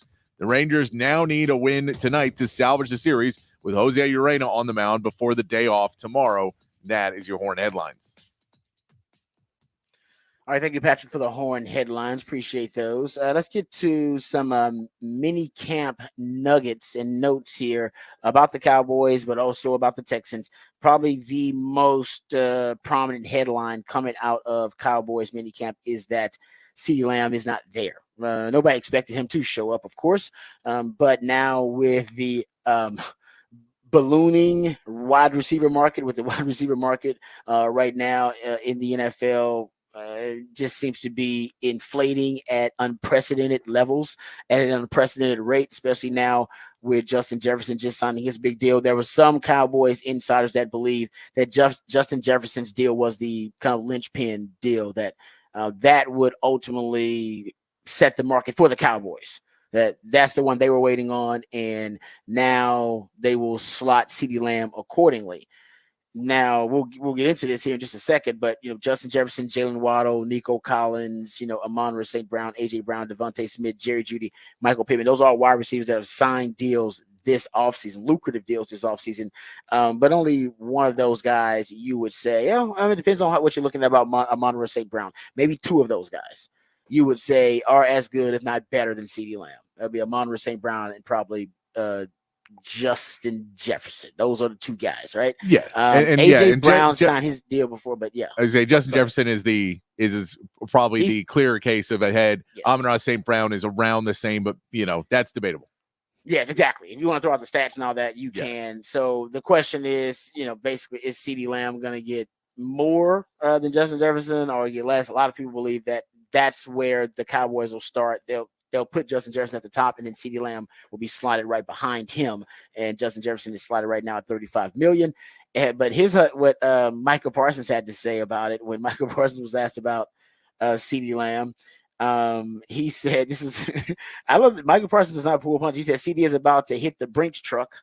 He said he is about to get his. I can't think of someone more deserving. I think CD is the best receiver in the league. If you ever want to argue the top three, in my eyes, seeing his mindset and how he comes in every day, I think he deserves every penny. So I'm going to be super excited for him for whatever his contract lays out, but it's going to be a nice contract for sure. And then he went on to say, this is kind of the one that made headlines. He went on to say, if I'm his agent, CD is getting about $36 million per year. But I'm not his agent. Numbers aside, I don't know. Obviously, what goes with the combative argument on who versus who and whatever it may be, I think you could argue CD is better than Jefferson. However you want to put it, but CD should be right there with him. So Micah thinks his guy should get paid more money. I like that. Micah's like, he should get $36 million. Cowboys are hoping they can slot him in right behind Justin Jefferson.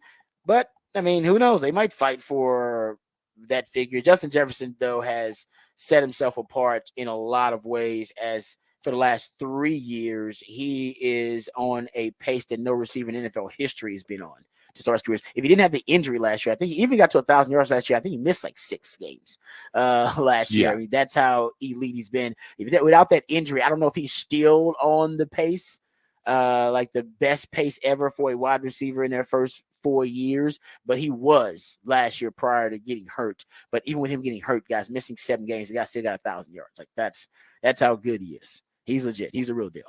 He's elite.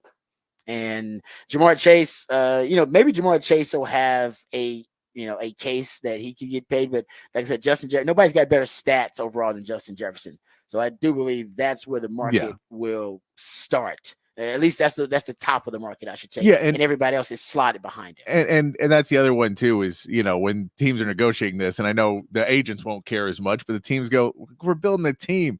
He doesn't have a quarterback. So they don't they're paying him because they have money to spend. You have Joe Burrow and Dak Prescott. We can't pay you that much. You can go somewhere else and play on a team that you'll make that money and lose every game all season long. Justin Jefferson just got paid, but he is going to be he ain't playing in the playoffs this year. It's not likely, especially in that division. So if you say, Yeah. would you take a couple mil yet less a season to be on a good team? Not a ton. Not saying take 29, but I'm saying take 33 to 34 instead of 35 a year. And you get to play with a quarterback that you enjoy and stay in a place where you want to stay versus going to play the free market to try and get 36 and play with somebody where they can never afford to get a quarterback because the wide receivers make too much. The way you get him cheap, honestly, now, because the number, I mean, you're gonna be paying him between 33 and 35 million. It's just the reality of it, right? Yeah. So that's negligible at this point. The way you get him cheaper, and you've talked about this before as well, you need to try to pay most of it in guaranteed money.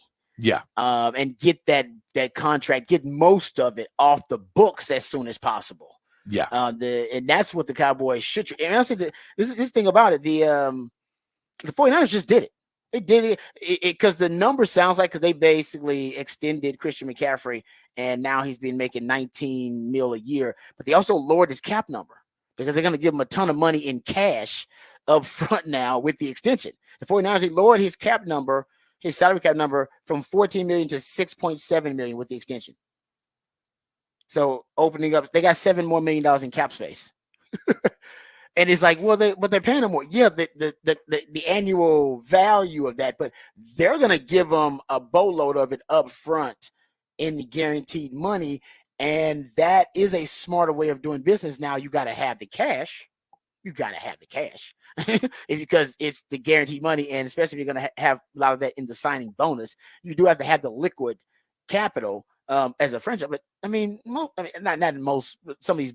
I think a lot of the billionaires would have it. Jerry Jones definitely has it, right? Jerry Jones could do that if he wanted to. Now, the Cowboys don't operate that way, though.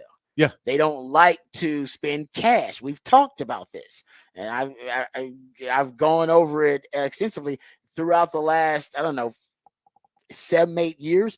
The Cowboys have spent, they're one of the teams who have spent among the fewest cash. All right, you're talking about cash, the fewest amount of cash, the least amount of cash to say, in roster construction out of any team in the league. They're at the bottom of the league in terms of cash spending over the last 10 years. That's just not the way they operate. But when you do that, Eagles operate that way. They spend a lot of cash up front. When you operate that way, it reduces the salary cap number and it gets those contracts off the books quicker. Or at least it puts you in a position where you no longer are obligated as a team to have to pay the guaranteed money. You get that out of the way, and then the rest of it are mostly incentives, or it's just that salary, and you could move that player or move on from that player a lot easier. And the Cowboys don't do that. They should do it. And they should probably do it with CD, but they won't do it. Just throwing it up. They won't do it. That's not the way they operate. No. But anyway, that's what by going back to the 49ers, that's what the 49ers just did.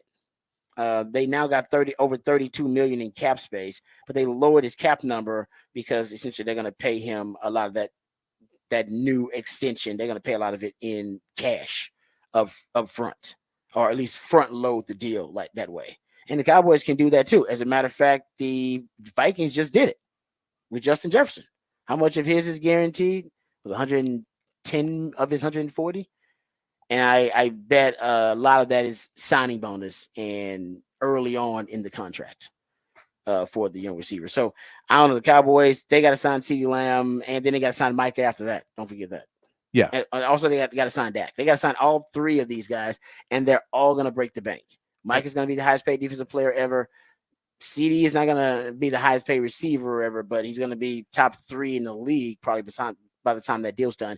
And then Dak, his deal has to get done, and Dak probably wants to be among the top 3 highest paid quarterbacks in the league too. No, I mean, it's going to be an interesting question because, again, next year they're also still in salary cap hell next season. It's not like they got through it this season. They still have a ton of dead cap and other pieces that are hanging around for the Cowboys next season as well. And it's because they continue to sign contracts that, you know, are spread pretty evenly, and then they get stuck, and then they restructure, which means they push money back further onto these contracts, and they get stuck with these balloon-in payments on everything, and they've been doing it for years, and they never realize the other way out of it, or they know it, they just don't want to do it, And so they continue to stick themselves with these balloon payments over and over again.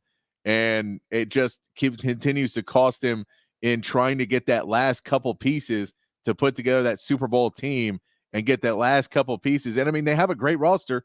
Just say if you're a piece or two short and you can't get it because you're constantly just trying to figure out how you can keep anything and how you can have depth on your team.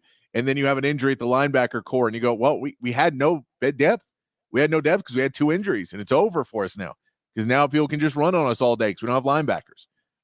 And that's kind of been a traditional problem of the Cowboys is because they're not willing to take the move and be a more forward-thinking team now, which is you have to spend money. And if you're going to be the most profitable and most valuable team in, not just the NFL, but you're trying to be now in professional sports, at least American professional sports, you at a certain point, you have to try and put a little bit more cash behind your name, especially right now if you want to keep it going.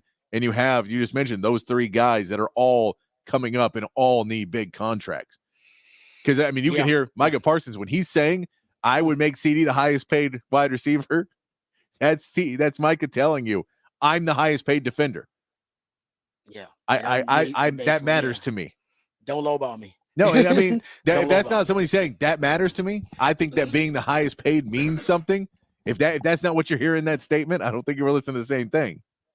I agree with you. I think that's definitely what I heard too. I think he's advocating for his guy, and trust me, he's going to advocate for himself even harder. And by the way, he's got a better case than CeeDee Lamb does. Michael Parsons to be the highest paid defensive player in the league. I mean, because like we pointed out, Justin Jefferson, AJ Brown, and Amon-Ra St. Brown between 30 and 35 million. That's the range that he's going to be in, but he's not going to get more than Justin Jefferson.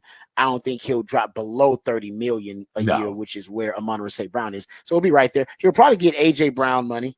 AJ Brown's what, 32 million? And 30. He's probably right above AJ Brown. He'll probably at 33. Yeah, just like you pointed out, I'd be right there. That's where I figured. That's where it seems like he's going to be. That's reasonable. And it's just that I feel like. It's just that question. When are the Cowboys going to try and get these deals done? And what order are they going to try and get them done is the biggest question. And that I think we're all waiting to see. Because, do you re-sign Dak and then you go and get CD? Or do you re-sign CD and then hope Dak is happy with that and gives you some? I just don't know. We clearly know they're pushing the Micah decision off. Yes, because I think they know, well, we're going to make him the highest paid defensive player. We know that. Yeah. We got to figure out the other side. Negotiating that. Yes, the Dak one, that's going to be a negotiation because we don't want to make him the highest paid QB in the league because we don't think he's deserving. And the CD one, that's also a negotiation because you're trying to slot him, like you said, in between the 35 and 30 million and where you're going to slot him. And that shouldn't be too tough, but Micah's easy. Micah's going to be the highest paid defensive player in the league. Yeah. Argue maybe in history. I mean, I don't know, depending on how they negotiate the deal, but that one is a no-brainer. Even if you decide to move on from Dak, that was a no-brainer. Because if you move on from Dak, then why are you paying CD? Like, why are you gonna pay CD all that money if you are moving on from Dak? Well, you can make that argument. No, you can, but I think you can also make the argument. You move on from Dak, you hope and you pray you get a quarterback either in the draft or you sign somebody in free agency. You try and piece it together for a year or two as you go get try and get somebody else. And, you maybe leverage a couple picks to move up in a draft and get a quarterback that you want to get in the draft.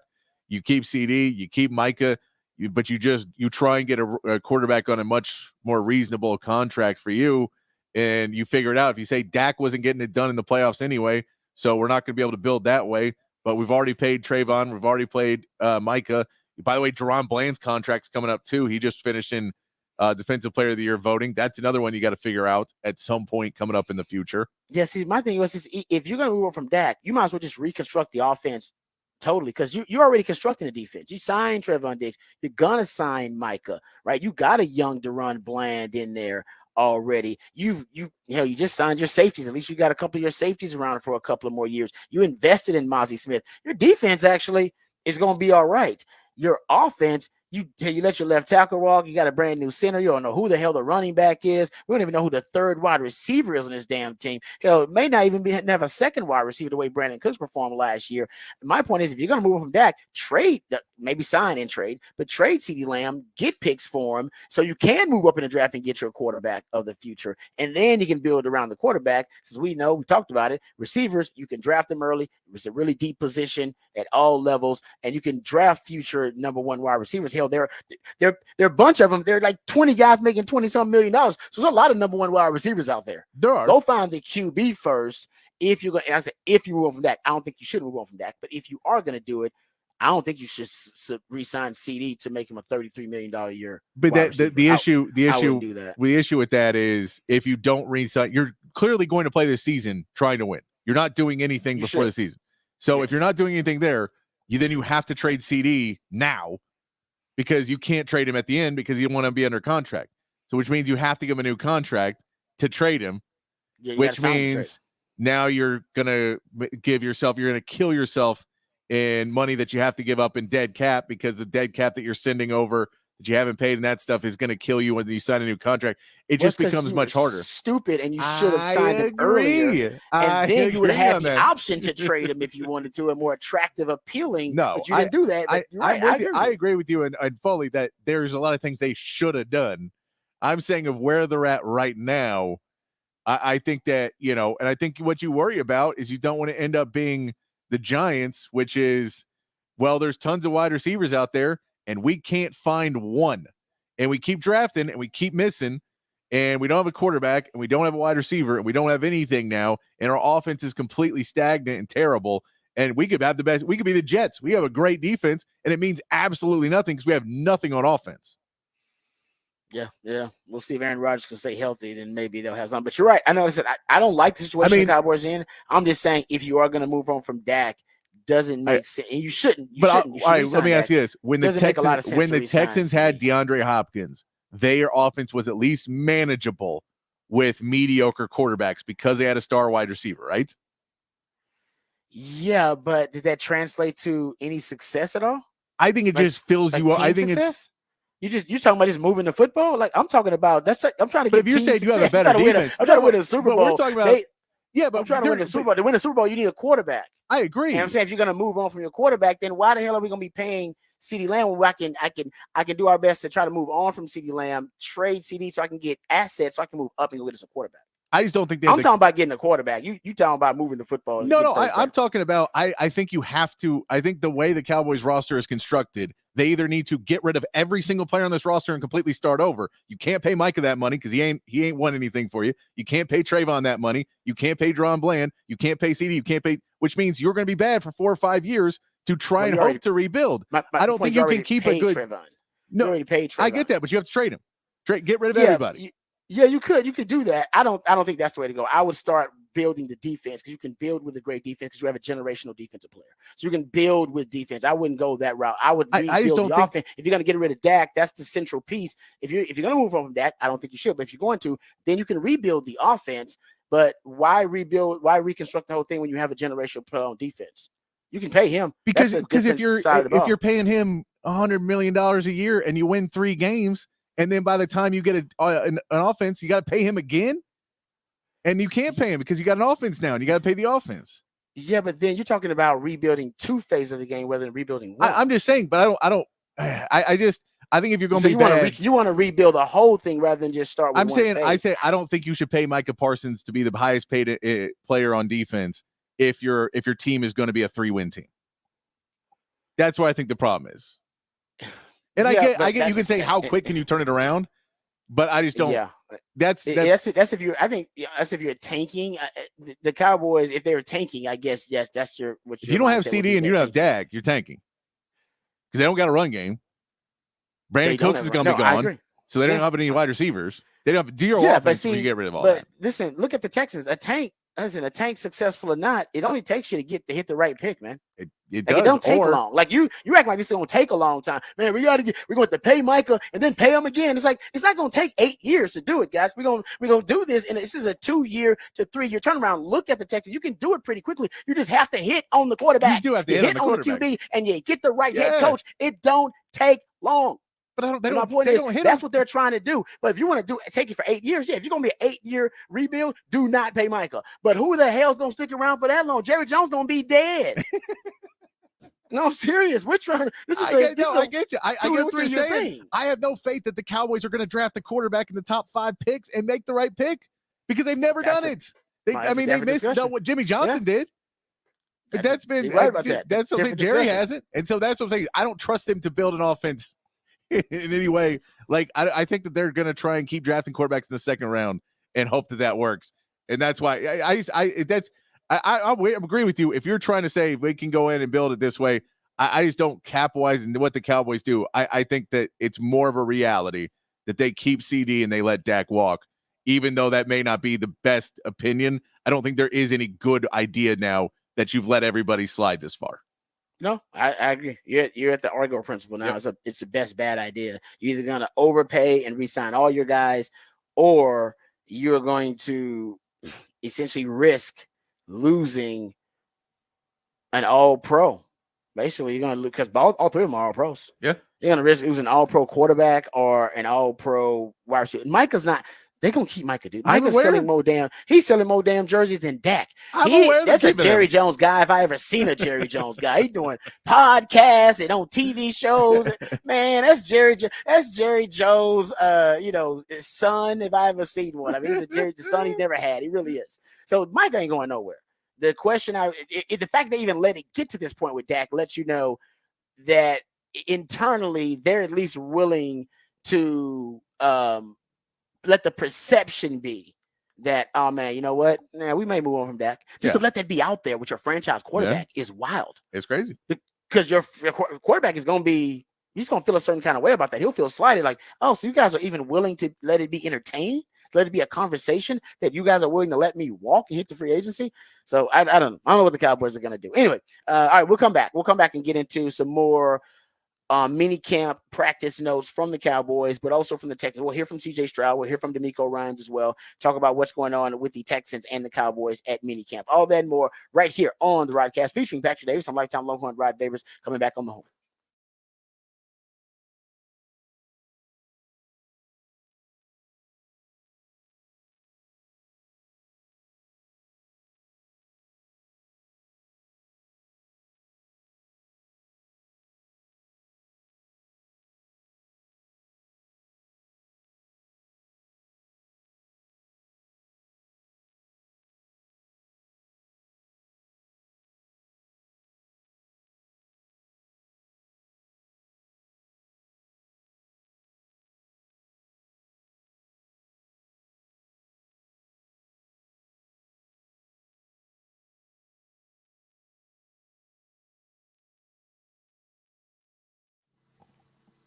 Hey, what's up, folks? Lifetime Longhorn Rod Davis here. Let me tell you about Dr. Greg Eckert and his wonderful team. I owe them a huge debt of gratitude because I had some issues with my dental health. I went in for a checkup, and turns out all of my wisdom teeth were growing in sideways. I was actually on the precipice of a disaster.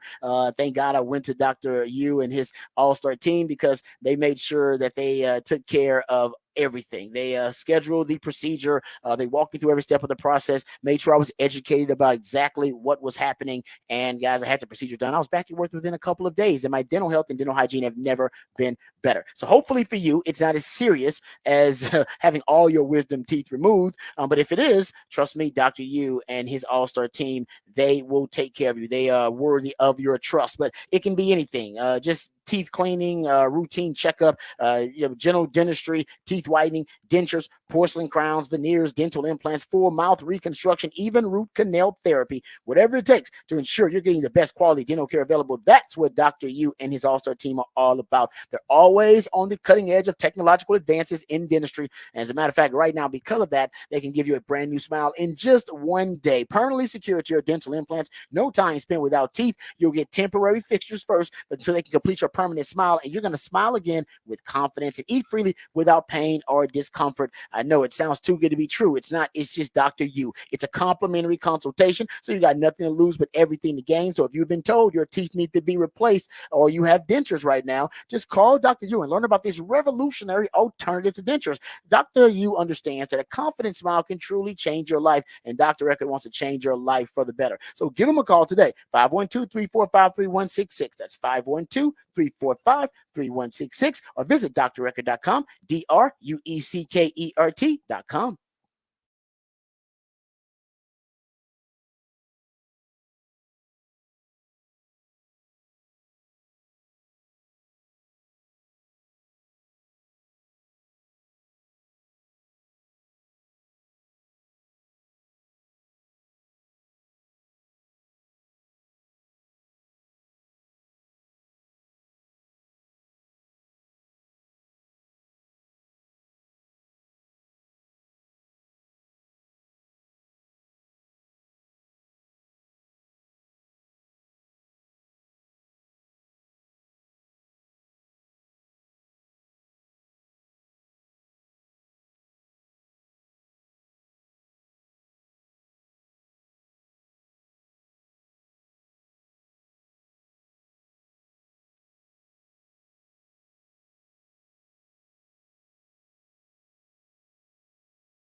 All right, welcome back to the Rodcast. Time to get to some news, notes, and nuggets from minicamp for the Cowboys and the Texans. We brought this up the other day, but I'm hearing more about it. This comes from Patrick Walker of the Voice of the Star. It says Deuce Vaughn has been getting work as a slot receiver in OTAs that will continue in minicamp.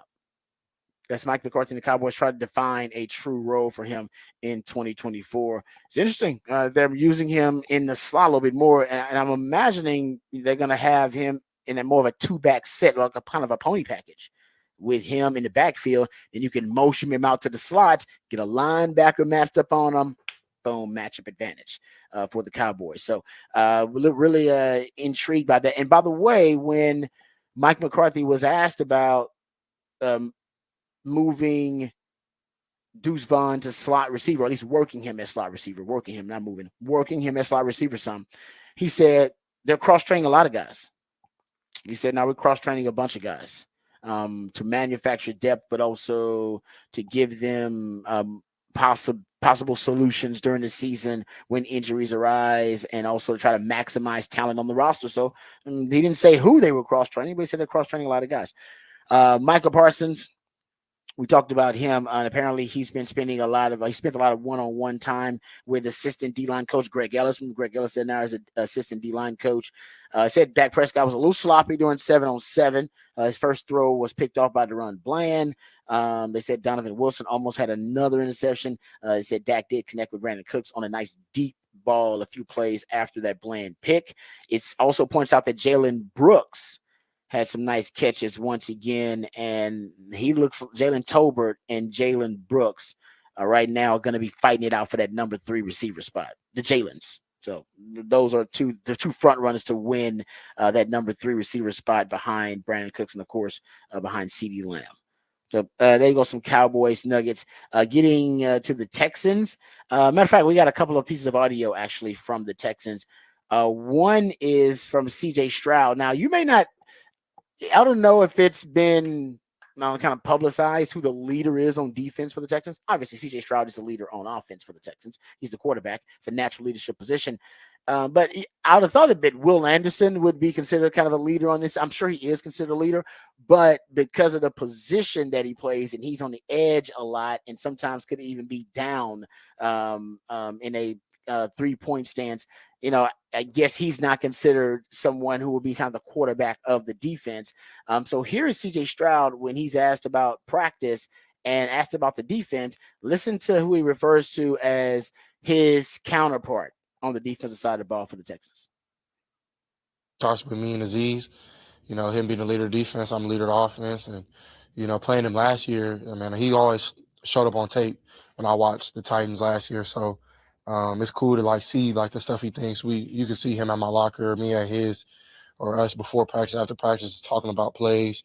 And, so it starts with us. And then when you add Danielle, somebody who's a vet who plays really hard, who's going to help Will, and them two dogs, you got Tim in the middle with Autry and Sosa and just a ton of guys, man. On the back end, you got young guys showing up.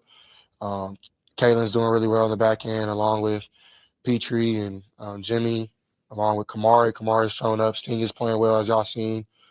So, man, it's just been dogs on dogs, and that's the best teams I've ever been on. Has been the closest teams personally, but also the most competitive teams. So it's been dope. Dogs on dogs. I like that. Dogs on dogs. dogs. One thing I like too, I don't know if you was watching a lot of sports entertainment programming yesterday, whether you're talking about Fox Sports or whether you're talking about ESPN or whatever. But CJ Stroud was mentioned a lot because of the interview, a podcast that he had where he talked about taking Eli Manning's career arc and career path over an Aaron Rodgers type career path, and the trash talk with the Colts and how the Colts fans dislike them. I know there was a lot of different tidbits from that interview that people kind of took and made them headlines and storylines. And I don't know, I saw him featured on 4 different shows basically yesterday. Not featured, but he was one of the talking points in one of their storylines on different shows. CJ Stroud, he's making, I'm telling you, him winning that, what was it, the Good Guy Award by the Pro Football Writers Association. I'm telling you, man, I believe it's going to help propel his presence in the media, which is going to help his MVP case and campaign this upcoming season. He'll win it, but it's definitely going to help him because he's making the rounds. It seems like, and it's going to make him money in his contract when it comes up if he continues to play. True, because he's going to make the Texans a lot more money because the more he gets covered, the more they put him on national TV. The more national TV games you have, the more money you can make on selling jerseys. And so all that stuff goes hand in hand. And so the more the press wants to talk about him, the better for the Texans, the better for the ownership and everybody else. That's a great point, actually. You're right about that because he's the reason they're getting nationally televised games now. Yes. It's because they want to feature the great young quarterbacks in the NFL. And that's why they got that brutal stretch of 3 games in 10 days against, was it Baltimore, Kansas City, and Miami? Yes. Is that the stretch? Yeah, that's a stretch. I mean, it's brutal, but it's the positive view of that is you'd like to be able to control your own fate at the end of the season. Yeah. And so as MVP much as it's brutal and playoff seating wise and everything else, you are in a position at the end of the season to control your own fate very much, that you're not playing meaningless games down the stretch where you can win, but if the other team wins and you get your shot. It's going to be hard. Totally, it's going to be tough, but you're young. You can go out there and you're not Pittsburgh. You're not getting the Pittsburgh stretch. Yeah. Oh man, Pittsburgh. That might be the worst stretch. I think all their division games are in the last 8 games. All of their division games are at the end of the season, and that division stacked. And then what is it? The Eagles, I think, are thrown in there as one of the other games. I think the Chiefs and the Eagles are thrown in there. Those other 2 games. Something like that. So they do not want Mike Tomlin to have a winning record this year. I mean he's gone his entire coaching career in the NFL, head coaching career, without a losing record. I would put money that happens this year. Hey, and if it doesn't, start getting his bust ready. It's already, right. They should already have it. They should already be polishing it off. But you're right. At that point, man, you're right. He's going to be a walking Hall of Famer. All right. So Texans Nuggets here real quick. Derek Stingley practiced really well. He had a couple of breakups in team drill against Stephon Diggs against the first team, doggone dogs.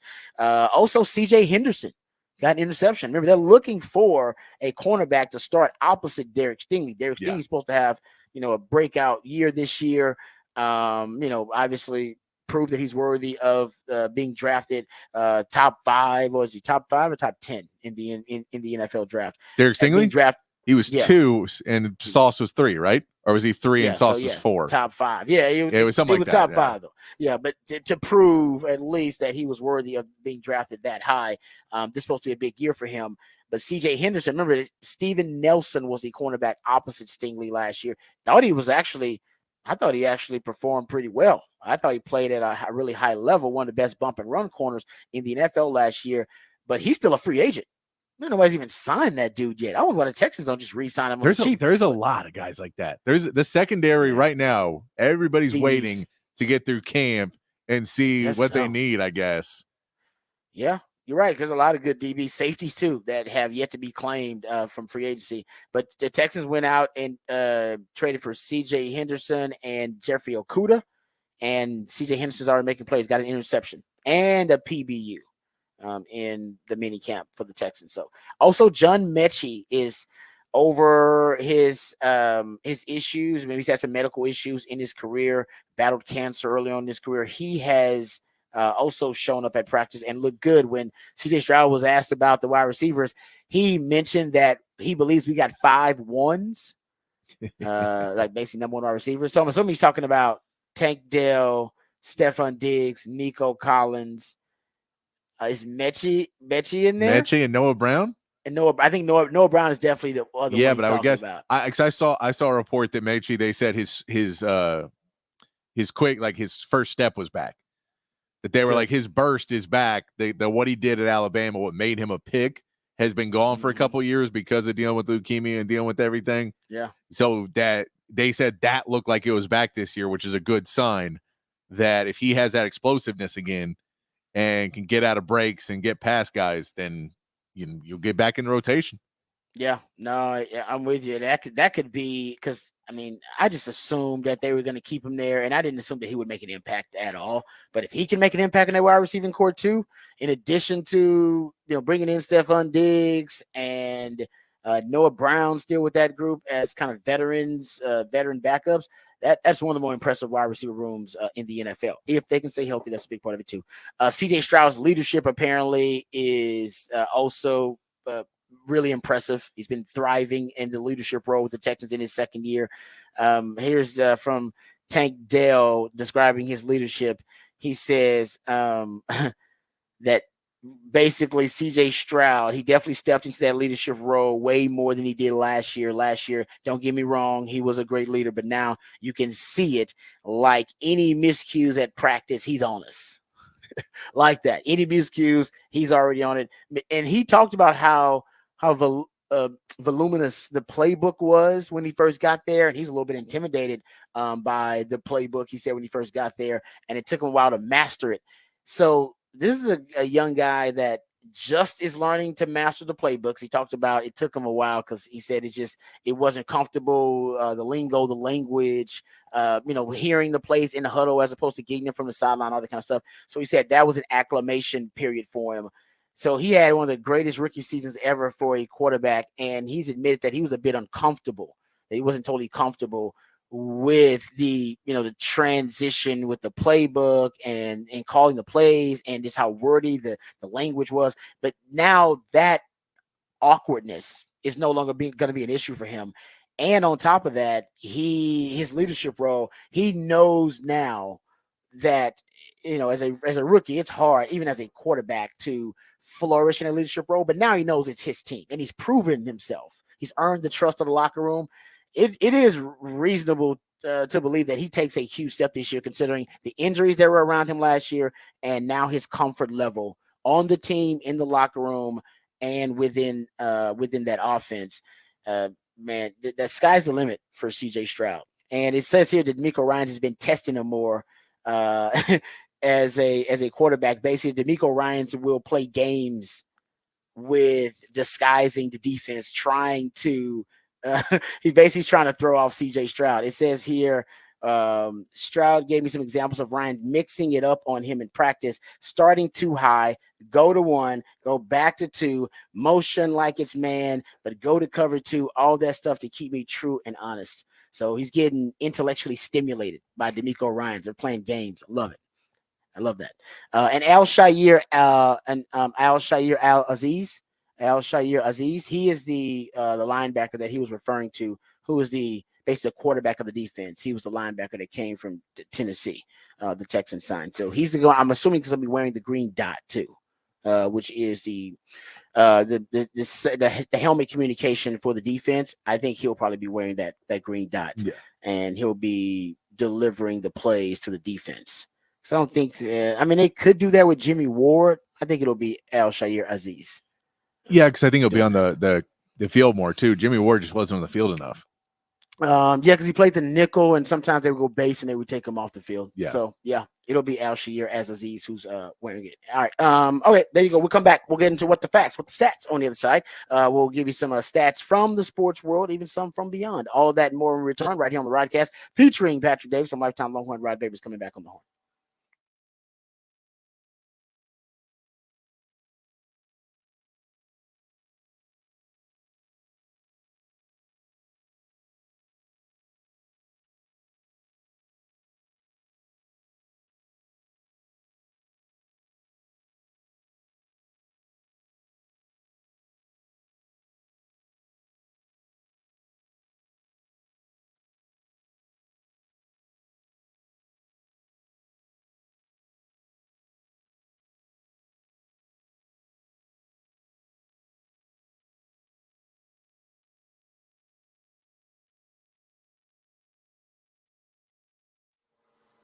Hey, what's up, folks? Lifetime Longhorn Rod Babers here. Let's talk about our good friends here at Ironworkers Local Union 482. For a long time, they've been constructing some of the great iconic landmarks here in Central Texas, like DeCare Stadium and the Pennybacker Bridge. And right now, they're constructing another huge landmark right here in Central Texas, and they need your help. They're hiring over 3,000 people for this huge project, and they're offering competitive wages, competitive benefits, and a pension plan. They even offer training for unskilled labor through their apprenticeship programs. Right now is the perfect time for you to become a member of Ironworkers Local 482. If you're thinking about an exciting employment opportunity or a refreshing career change, or you want to feel a new challenge, or you want to feel valued by your employer, right now is the perfect time for you to become a member of Ironworkers Local 482 and become a valued member of this prestigious organization and take pride in the type of teamwork and craftsmanship that helps shape the future of this great city. So go online today and apply at ironworkers482.org. That's ironworkers482.org.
All right, welcome back to the Rodcast. Time to get to what the facts, what the stats. How about this as a little wild note? So, San Fran just extended Christian McCaffrey of San Francisco's 9 first-round draft picks made from 2016 to 2023, one of them has signed a second contract with the 49ers. And only Brandon Ayuk remains from the other 8. Whew. The 49, I'm telling you, man, it's crazy that they're still, excuse me, that the championship window for them has remained as wide open as it has, because there are some mistakes they've made that would sink a lot of franchises, but they've been so good in roster construction overall that the few mistakes they've made, like even the Trey Lance, I mean, that was a horrible trade. That trade would have had GMs fired, head coaches fired, and sunk by half the teams in the NFL for a few years. And it barely made a ripple with the 49ers. They just kind of kept moving on. They just kept it rolling like it was no big deal. They've done amazing, because there's no perfect roster construction. Every team's going to have holes. That's the point of the salary cap. So everybody has holes on their roster. And everybody's going to make mistakes because nobody's perfect. So they make mistakes too, just like the Cowboys make mistakes, and we talk about their mistakes too. And the Cowboys have done some great things in the draft. But I would say for the 49ers, nobody has mitigated the damage of their mistakes better than the 49ers. You don't really, we can go through their misses in the draft and some of the whiffs. And this obviously is even the 49ers themselves, right, probably have to acknowledge the mistakes they made, but they don't double down on them. That's why if they draft a guy in the first round, they don't like him, like, nah, we're moving on from that dude. Let's draft somebody else. Nope, we're not going to sign him to a second contract just because we drafted him. We're going to double down on that mistake just because we drafted him in the first round. Nope, we made a mistake. Let's move on. They are, we screwed up. Let's move on franchise. They are. They always been like that. They are, even with coaches, they're like that. That's why Chip Kelly, like, we screwed it up. Move on. Oh, Jim Tomsula, we screwed it up. Move on. Like, they don't relish in a mistake. My problem with the Cowboys is they'll relish in it for a while. It's like, no. Just admit the mistake and move on. It's okay. Admit the mistake, move on. Philly is more likely to do it. Cowboys don't do that enough. Admit the mistake and move on. It's okay. Yeah. It's not a big deal. It doesn't, I think ultimately the Cowboys have a little bit too much pride about that, but the 49ers have no pride. They'll admit the mistake and they're done. They really do. And it helps them. They do. It helps them. Yeah. So that's a lesson to be learned from the 49ers. I didn't realize that though. That is a mind-blowing stat. That's a crazy stat, and probably not the stat you want to hear if you're their first round pick. No. But they said they don't. The Cowboys are better at drafting first round picks, arguably, than the 49ers. Yeah, that's true. You can make that case, but go look at talent acquisition overall and how the 49ers have been stacking that roster a little bit different. How about this? This comes from the WNBA side of things. So the Indiana Fever with Caitlin Clark, they're obviously the big topic of conversation in the WNBA. How about this though? Because obviously these leagues are trying to get their stars on TV as much as possible, get their stars in as many, big time matchups as possible in prime time, right, on the big stage. And that's the case for Caitlin Clark in Indiana Fever right now. So they've played 9 games with 1 or no days rest. They've played 1 game with more than 2 days of rest, and that was the opener.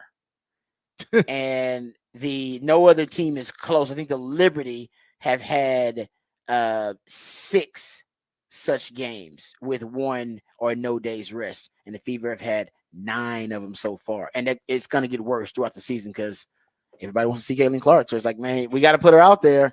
That also means it's like, I think Kansas City's dealing with that this year too in the NFL. They want to put their stars out there. Well, in that case, we got to configure the schedule sometimes where it's going to be not only inconvenient, but it's going to be a damn near disadvantage for you because we got to get you on TV. Yeah. Well, and that's doing with Caitlin Clark. And that's the Cowboys have dealt with it with Thanksgiving games being Cowboys on Thanksgiving, where they've dealt with it plenty of times with Thanksgiving games, and then now they've added Christmas games, and everybody's going to be on Christmas. When that falls into a Wednesday or Thursday or any of those days, that's going to add into the pain of those shortened weeks. So yeah, if you can ask a Cowboys fan about dealing with that, because I know they have hit us up on the text line plenty. They've dealt with it a lot. That's true. As the Thanksgiving games. Of those shortened weeks, and it's like, if you want to be America's brand, you're America's team, then you're gonna play. You're gonna have those runs in you, and you'll get some breaks because you'll get some Monday to Mondays and Sunday to Mondays, and then Sundays back to Monday, whatever it is. But for the most part. If you're gonna be that brand, it's gonna come after you. Yeah, exactly right. And the Cowboys, honestly, Jerry Jones loves it, and the Cowboys are used to it. Yeah. All right, one last factoid here before we move on. This is about the Longhorns, the Texas football in 2024, and I saw this factoid. So the Longhorns are the only SEC school that won't play an FCS program during the 2024 football season. Texas is one of only 15 FBS schools nationally to not play an FCS opponent. That's it. There you go.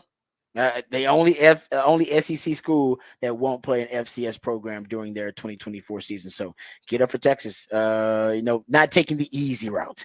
And for you fans, that's good too, because you don't want to see Texas versus an FCS opponent. Why would you? You don't want to see that. No. I mean, dude, I'd rather watch a spring game than watch that damn game. At least you get better talent. No, I mean, I'm sure there's some of us who would like the easy W, but we don't want to. No. I don't want to watch it. No. I got to rewatch these games, guys. I don't want to rewatch that. Again, those things are terrible to rewatch. Trust me, they're just horrible. It's misery.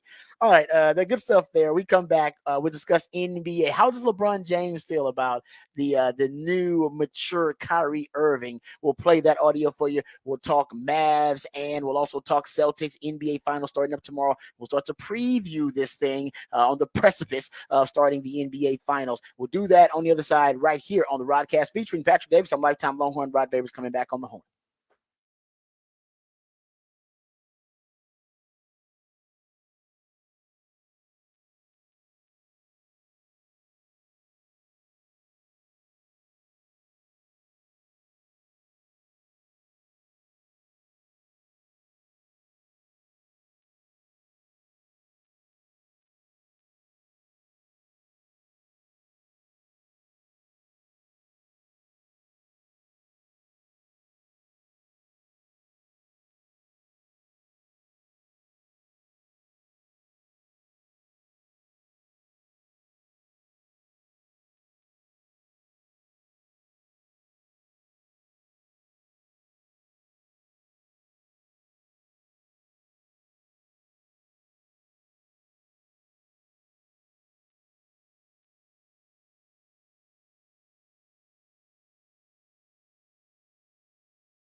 Welcome back to the show, the Rodcast, featuring my man Patrick Davis, the Idealionaire.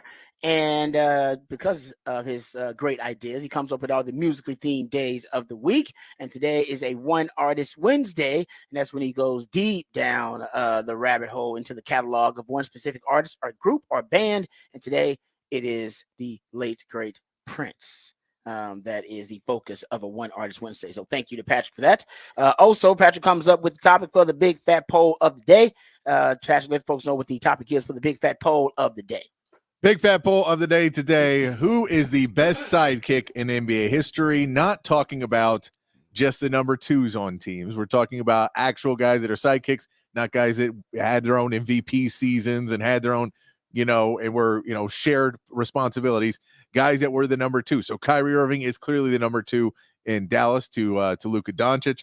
Talk about Scottie Pippen being the number two in Chicago. Joe Dumars in Detroit to Isaiah Thomas. Tony Parker to the Spurs. Klay Thompson to Steph Curry. Those types of sidekicks that part of championships, which Kyrie's been part of one with LeBron. Not part of one with Luka, but could be part of one with Luka this year.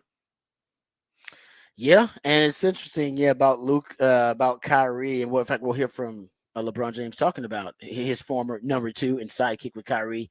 I think just Kyrie's at the point now where he's such a great number two because, and maybe this is what all the number twos are. I don't know if they all have this quality, but man, he can be whatever they need him to be. If they need him to be the closer, he can be the closer. He was with that with LeBron at times. If he needs to be the closer, He can be the catalyst to start things off. We saw that in these playoffs recently. He can become the number one if you need him to be the number one for a while and just be that the superstar if a team is neutralizing or taking away Luka. He really, in this game, in this series, obviously we're going to see it a lot more, and they're going to have to have it a lot more in order for the Mavs to compete, and try to win this series versus the Boston Celtics. But man, the maturity in Kyrie's game has been unbelievable. I think that's, even when we hear LeBron James talk about him with such admiration, I think that's part of it, just watching the maturity in Kyrie's game. And he admits it wasn't always there. Talked earlier in the show about his time in Boston, and said I'm going to try to find that audio, but probably try to find it for tomorrow, of Kyrie admitting, he failed his teammates in Boston. He said he had a lot of stuff going on. It wasn't necessarily the team, that he didn't get along with them, and that they had a lot of angst between them and teammates. He said, I failed those guys as a leader on that team. And to say that, to own that, like I said, this was years ago, so it's not something recently. Just shows you that it's been a process for Kyrie to come to the point now where his game is mature enough where he doesn't have ego or pride about his skill and who he is as a player, his status as a player. He's like, no, I'll let Luka. This is Luka's team, but I will be whatever the team needs me to be. That's what makes them so dangerous right now. So good question there for the big fat poll today. Who is the greatest sidekick in NBA history? Because Kyrie wants to put himself in that conversation. You be the sidekick for two different teams, two different superstars, on title runs. Yeah, that would give you at least a leg up on the Pippen argument. Pippen has more titles, as the number two, but man, to do it with two different superstars, like I said, to be that malleable in your game, that says a lot about Kyrie as a person. Because we know that Pippen, and it was later in his career, but could not do it in Houston. Nope.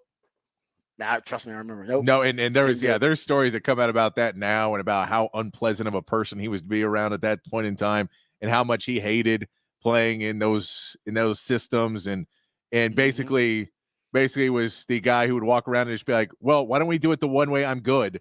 And then the team will be better. If we run the triangle, it'll be better.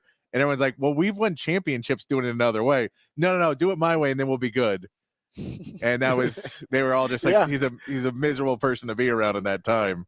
So not malleable then. Not malleable. He was great. Was great in the triangle. Any other system, not as good for Scottie. Yeah, that's a great point to bring up. And that's, like I said, Kyrie is different system, different superstars, and still able. We'll see if he can be effective to the point where he have to win a championship. But I love that. But the Cavs Cavs, Mavs. Well, that's kind of freaky too. Were the Cavs underdogs in that series? Weren't they underdogs? I mean, I would assume they were. Had to be, right? Against the Warriors? Had to be. Yeah. Had to be. Yeah, Was I mean, that I don't know for sure. But Was had that to be, right? the They had to be. 73-9 season or whatever it was? Was that the season that was? I can't You're remember. right about that. I Either can't- way, they had to be underdogs, though. Oh, I There's gotta no find way this they were clip. I favorites. saw a clip of Isaiah Thomas telling Draymond to his face that they needed to thank Kevin Durant because the way they would have gone down in history would have been awful without Kevin Durant. What? Isaiah Thomas is Is basically that Thomas telling said that? Isaiah Wow. telling to Draymond, basically like, y'all were about to be the team thought of for losing the title when y'all had the best regular season. He's like, that's what you were about to be remembered as. And he came and saved your team because they were like, they would have blown that up in like 2 years because y'all like were not the legacy Yeah. of it all time. Yeah. In retrospect. Interesting. It's, So it's a say big they what wouldn't have- if because you don't know what would have happened if he didn't. But also what helps them is they won a title after KD. That's what helps them. yeah. That's what, because I'm not gonna say he's wrong about that. If then they, if the dynasty kind of stops right there, they don't get another title after KD. I don't, some people may make that argument. I'm talking about 20 years from now in retrospect, but now they won a title, in like the twilight of their dynasty, another one. They got a post KD title. That's big for the legacy. Oh no, it is, and it's huge. just the funniest part about it is it's on Draymond's podcast, and Isaiah's telling it to Draymond Green, and you see him sitting there like, "Oh, if I could play, I'd choke you out if you were in the room." Hey, at least he said it. He said it to Draymond. He said it to his face. There you go. He said it to him. I like that. All right, there you go. And speaking of sidekicks, is Draymond in the sidekick conversation? No, or is because Clay Clay's the better. sidekick? Clay's better. Yes. So he's Alfred in that situation. He's the third. Yeah. I got you. All right, we'll get into that. You can go check it out on the X account for the Horn at the Horn ATX on X. That's always awkward to say. We'll get to your Horn headlines here momentarily, give you caught up, get you updated, educated, and informed on all the top stories today. And then we'll come back and we'll play that LeBron audio of LeBron talking about Kyrie and how much admiration he has for Kyrie. He doesn't talk about Kyrie a lot, but here is a time where he went on at great length about Kyrie. So we'll play that, and then we'll talk about the Mavs and the Celtics a little bit, preview this finals happening starting up tomorrow, game 1. Before we do that, though, let's hit the Horn headlines with my man, Patrick Davis. All right, your Horn headlines brought to you by Top Gun Rentals and Lawn Equipment. Texas softball found out their opponent in the Women's College World Series Finals yesterday when Oklahoma hit a walk-off home run in the 8th inning to beat Florida 6-5 in advance. The two teams will now meet up for a best-of-3 series to decide the national championship with Game 1 tonight. While Longhorns have split the 4 games they have played the Sooners this season, Texas will have a tough road knocking off an Oklahoma team that has won the last 3 softball national titles. In Major League Baseball, the Astros picked up a win against the Cardinals 8-5 yesterday in a game where Spencer Arguetti pitched 3 scoreless innings before being removed with a calf injury sustained the second inning. Drew was hit with a comebacker. Yanier Diaz hit a home run in his second straight game to help the Astros get the win. They will now look to sweep the series, sending Roniel Blanco to the mound today. And the Rangers could not get the run support they needed as they fell to the Tigers 3-1. Also, in the game, Corey Seager's hit streak ended at 16 games. But with a walk, he extended his on-base streak to a career-high 27 games. The Rangers now need a win tonight to salvage the series with Jose Urena on the mound before the day off tomorrow. And that is your Horn headlines.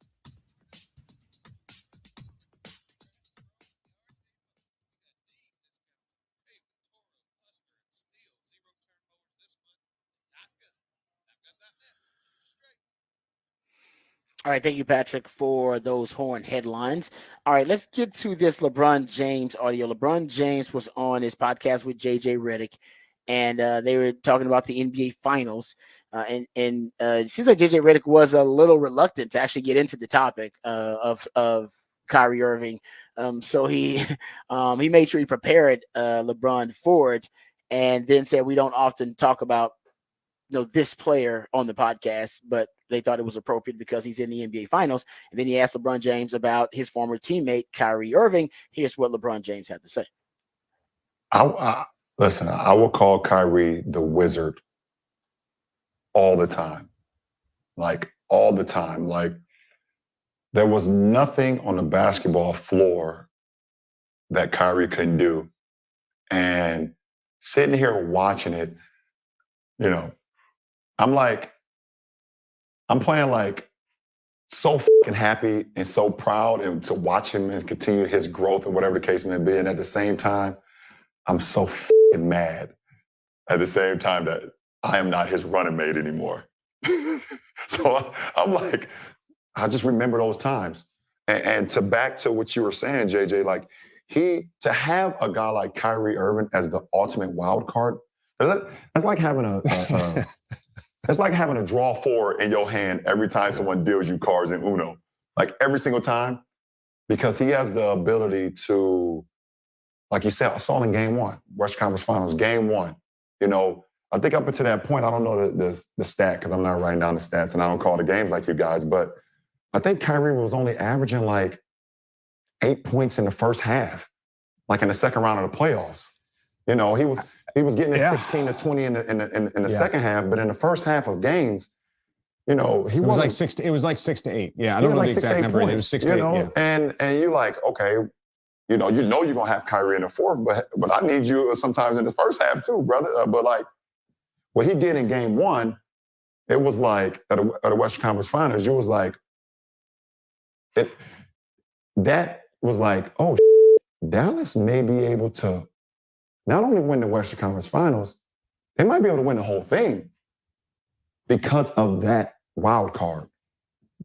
I have so many words to praise Kyrie that I end up with absolutely none because he's the most gifted player the NBA has ever seen. He has the best gifts I've ever seen of any NBA player.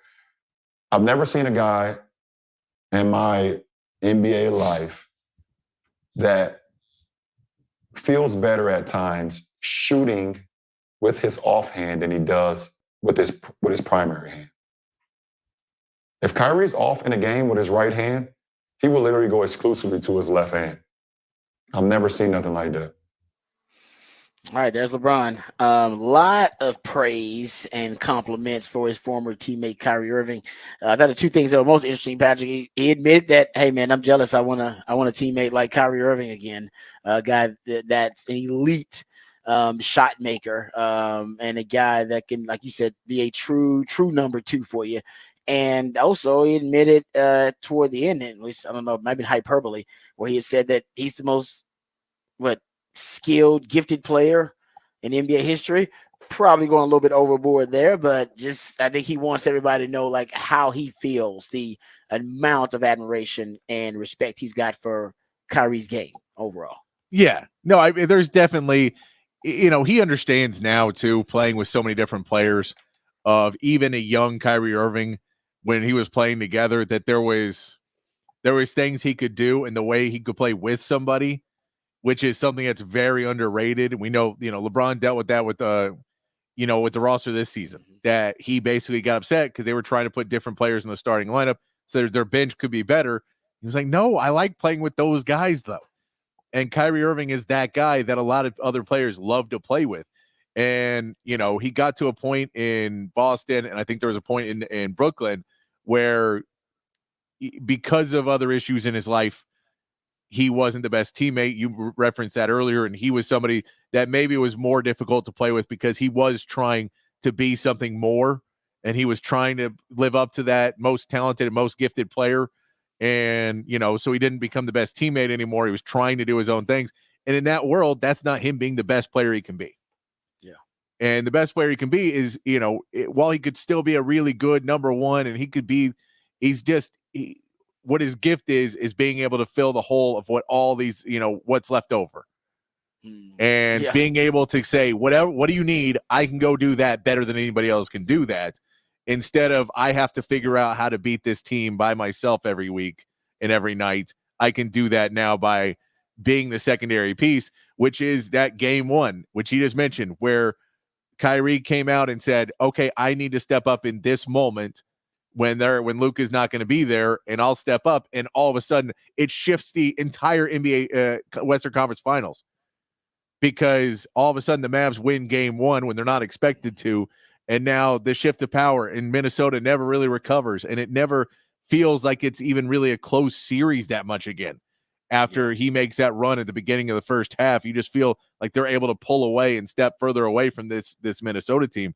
And so having a guy like that on your team that can just have those moments and those stretches is very invaluable. And you can get why any NBA player go, no, I wish I had that again. Yeah, that's a hell of a luxury to have a guy that can be anything you need him in the moment, and he's so skilled that he actually can feel that whatever that role is, feel it in and with an elite skill set. And I said he's done that with the Mavs, even in his postseason. You've seen it. Haven't really seen Kyrie the closer yet. But we know that he can do that. Yeah, I don't know. We said have. this postseason. I'm at this postseason. Have you seen the closer yet? We've seen the second half, Kyrie. We've seen the second half. I'm talking about the guy that literally closes out the game for you.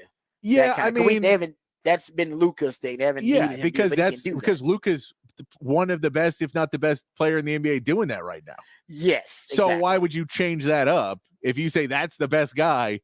You don't need to go to me unless they double on you, taking him away, yeah, and they take you away. Then if they do that, then okay, I get why you got to go to Kyrie. But at this point, if I'm putting the ball in somebody's hand and you give me the entire NBA and tell me to put the ball in somebody's hand, I'm probably going to go ahead and put it into Luka's hands. Yeah, I mean, with this, honestly, this stat piggybacks on that point. Last year, for the first time in NBA history, Nikola Jokic, he actually led the entire postseason in 3 different categories: points, rebounds, and assists. It was the first time that a player had accomplished the postseason trifecta, I believe is what they refer to it as. And it's going to happen now for the second year in a row, even though they went 76 years or something like that without it ever happening, because Luka currently is leading the NBA right now. Sorry, the postseason, I should say, in points, rebounds, and assists. Now, he still got the finals, but right now, yeah, him and Kyrie are actually the leaders, the postseason leaders in points and assists. They're 1 and 2 right now. But Luka's actually leading the postseason in rebounds as well. But Jason Tatum is second behind him. Jason Tatum is third in scoring behind Kyrie and Luka. He's third in assists behind Kyrie and Luka. And he's second in rebounds behind Luka. So to your point about Jason Tatum, I heard you say all the time, Jason Tatum, he is their best player. He just doesn't always want he doesn't always want to embrace the role of it. Of the burden, maybe the burden of it more than anything. I think it's not just a burden. I think the Tatum thing is too. I don't think he wants to be the one to tell the rest of the team, pass me the damn ball. That's the burden of it. That's part of it. Like because leadership is confrontational. Yes, Kobe it's confrontational. So, I can't be your friend as a leader. Exactly. I'm calling you out. And that's the thing is, I don't think that if they call to play for him, he's going to turn it down. I think he wants to take the shot, but he doesn't want it enough to tell Jaylen Brown, man, I'm better than you. You give me the ball. This is how it works. I'm number one. You pass me the ball. That's why Jaylen Brown is not in our conversation of best sidekicks, because Jaylen Brown doesn't want to be a sidekick. Exactly. That's part of the sidekick thing. You have to embrace the role. You have to embrace it. And he does not. He wants to be number one. Yeah, he does. He's like, I'm that dude, man. I'm that dude. Yeah, no, I'm with you. That's a great point about and their dynamic and why it may be tested. Their dynamic could be if the Mavs get these games to clutch time, where the roles of the Mavs are clearly defined. The stars, their roles are clearly defined. We know exactly what Luka is and the role he plays. And you just talked about how Kyrie will be whatever they need him to be. But I will admit the dynamic of the Boston Celtics, it is a dynamic that is still uncertain. Because even everybody talks about whose team is it? Is it Jaylen Brown's team or Jason Tatum's team? And they haven't been in a lot of clutch situations. I just think if you're the Mavs, you get it to clutch where you have had a lot of success this season and where, like I said, the roles of your players are clearly defined. And you talked about where you want the ball in the hands of Luka, because in terms of any player in the NBA right now, you may want to give it to Luka in clutch time more so than anybody else. Yeah. I think that's where Boston will be tested to me. And if Boston can win these games in clutch time, listen, if Boston blows out the Mavs, then we're not even having these conversations. Yeah. But I think it'll come down to clutch time. And if it does, and Boston shines at that point, then we know, okay, clearly Boston's just better. I think that situationally is where the Mavs are going to have to shine, but you got to get it there first against this squad. That's going to be the challenge. Yeah. Because they're going to go on big runs on you, and you have to be able to fight back. You have to be able to get through the fact that you're going to have, at least stretches where the defense is going to be killing you, and they'll be getting the calls the way they want it to be called, and you just can't get too upset. And you have to be able to step back and say, okay, they're going to be able to bump me right now, and I have to pass the ball off some of these. We have to try and figure out a new, plan and where to go. Again, you can say you're lucky that you got a week, so you can, have contingency plan after contingency plan ready to go. But yeah, you have to be able to be smart about it and not get too upset in these moments, because it's going to be physical at points. It's going to be rough. And there's going to be runs where, because they have so many offensive weapons and they shoot so many threes, they're going to hit 4 or 5 threes in a row. And all of a sudden they get 2 or 3 stops, hit 5 threes, and they go on a 12-2 run, 15-2 run. And you're like, you just sit there, call a timeout, and you have to rebound from that and not let it become a 30-10 run or a 30-5 run. And, now you're out of the game. You have to be able to fight back in those moments. Yeah, the Mavs are the only team, to add to that point you just made, which I agree is an astute one. The Mavs are the only team in the last 3 postseasons with multiple wins in games they trailed by at least 17 points. But I would say the Celtics are 10-0 in games they led by double digits. So they'll play with their food, but ultimately they found a way to win those games.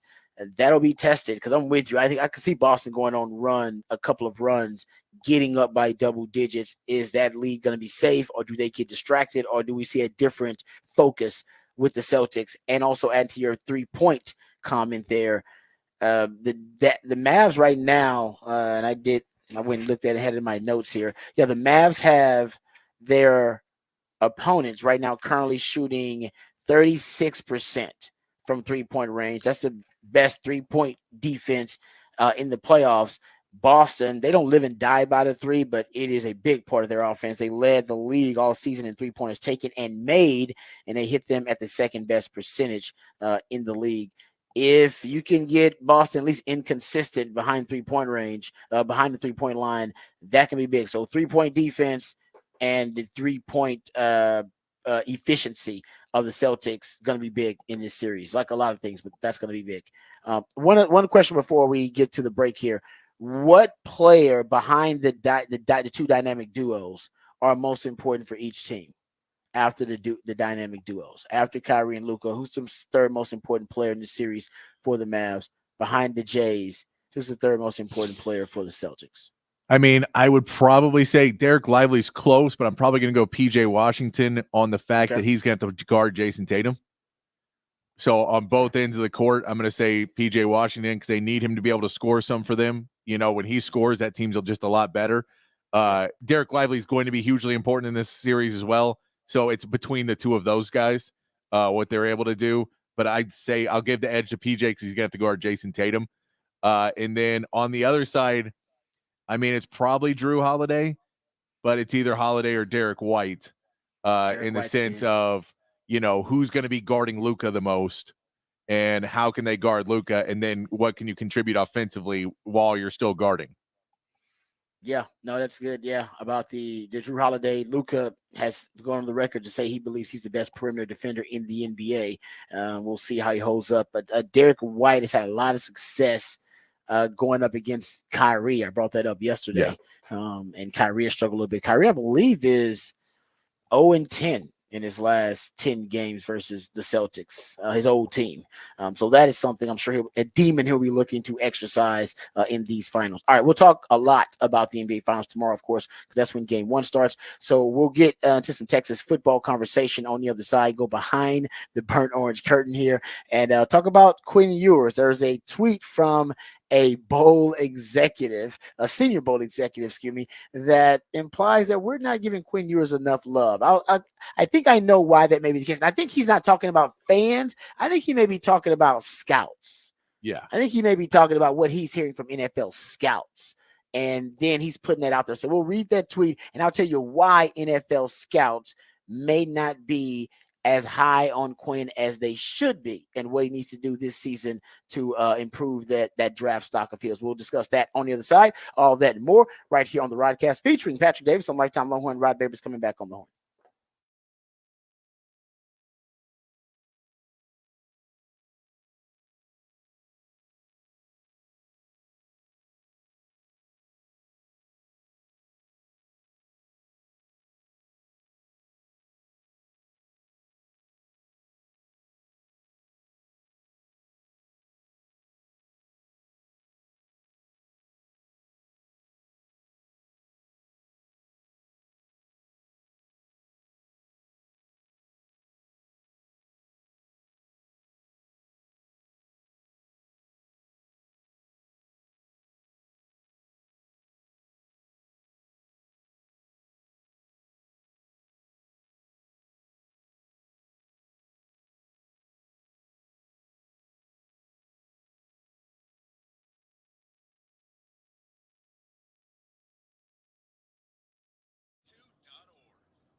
Hey, I want to say about our friends at Texan Windows. They're your new and replacement window experts here in Central Texas. You can discover affordable windows and sliding glass doors. If you've been going out on that patio here to enjoy the weather, and maybe that door doesn't slide as well as it used to, it's getting foggy.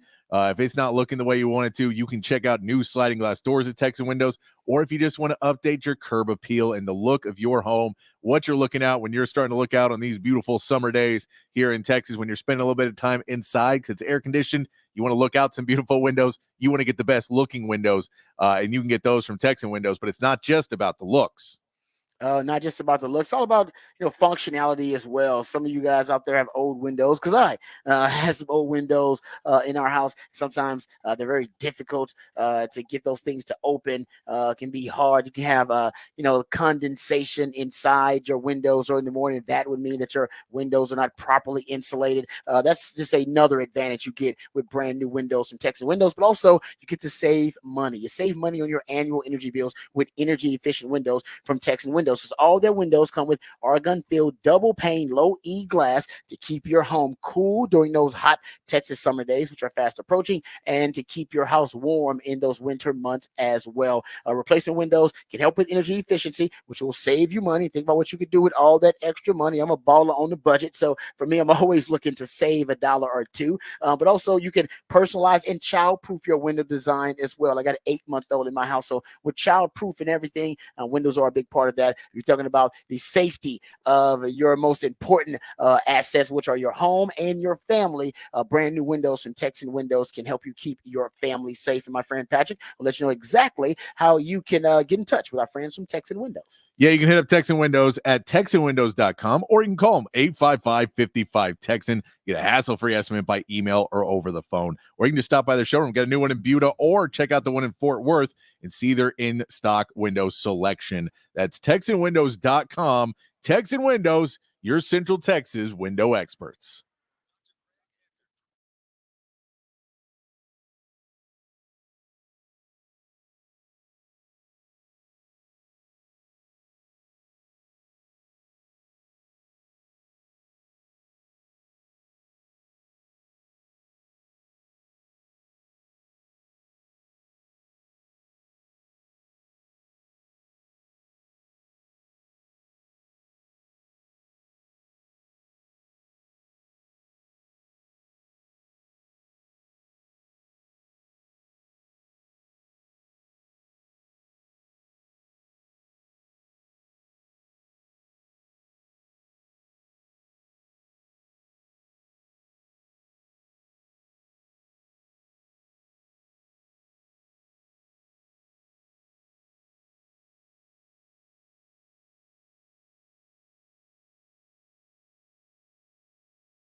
All right, welcome back to the Rodcast. Time to get into some Texas football conversation and go behind the burnt orange curtain here.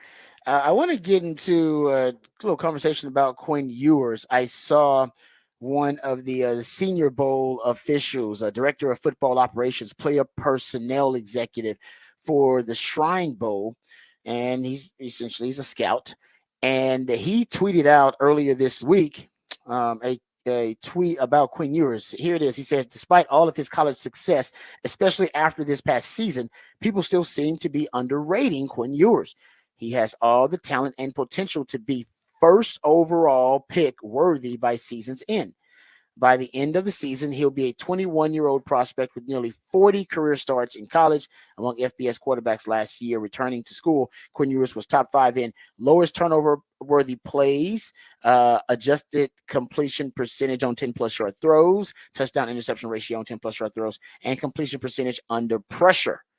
And then he goes on to, he has some clips here of Quinn, 3 different clips, and he describes the clips. One is taking advantage of a post-snap breakdown for a deep ball to X-Man. Second, improvising after no open receivers initially, creates and throws open his receiver in the end zone. And third, initial read and throw not there, able to reset quickly and deliver strikes to the backside. He said, and he still has so much to build on. He'll be an even better deep ball thrower, improvising passer, and strong arm finisher across the field. He's a dangerous mix of a talented, experienced, complete passer who's young and still oozing with potential to build on. So he is saying people are underrating Quinn Ewers. I think he's talking about scouts. I don't think he's talking about fans. I mean, Vegas has him, top 3 to 4 best odds to win the Heisman. He's top 3 to 4 best odds, and based on Vegas, to be the top quarterback taken. He's, so I think he's a scout. I think he's talking to scouts, and scouts are not as high on Quinn as he is probably. So I think this is why teams are not as high on Quinn. And I've been doing my own breakdown of Quinn. I think Quinn's going to have a great year. But number one is Sark's offense.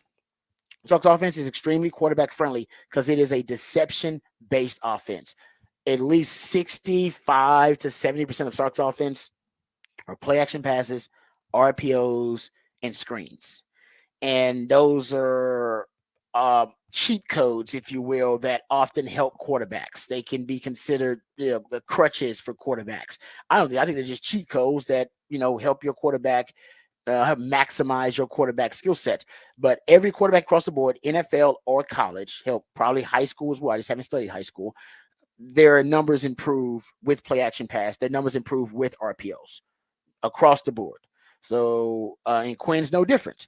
But because there's so much of deception in Sark's offense, NFL scouts want to see him with more traditional, just straight up drop back opportunities, which Sark usually doesn't utilize unless they're in a third and long situation where there's no point in play action on the RPOs, and maybe a second and really long if they had a penalty on first down or a sack on first down, just go straight up drop back. But Sark likes, like I said, 60 to 70% of his passing game, RPOs, play action pass screens. He describes his offense as an RPO based passing game. So let's look at Quinn's Pro Football Focus grade with play action pass. It's 8th in the country in play action pass Pro Football Focus grade. More than half of his throws are play action pass or RPOs. As a matter of fact, he led the Power 5 with play action pass dropbacks. No other quarterback had more play action pass dropbacks in the Power 5 than Quinn Ewers because it's a big part of Sark's offense. And he's a top 10 quarterback when executing play action pass. He's number 2, second in Pro Football Focus passing grade on RPOs, 82.9.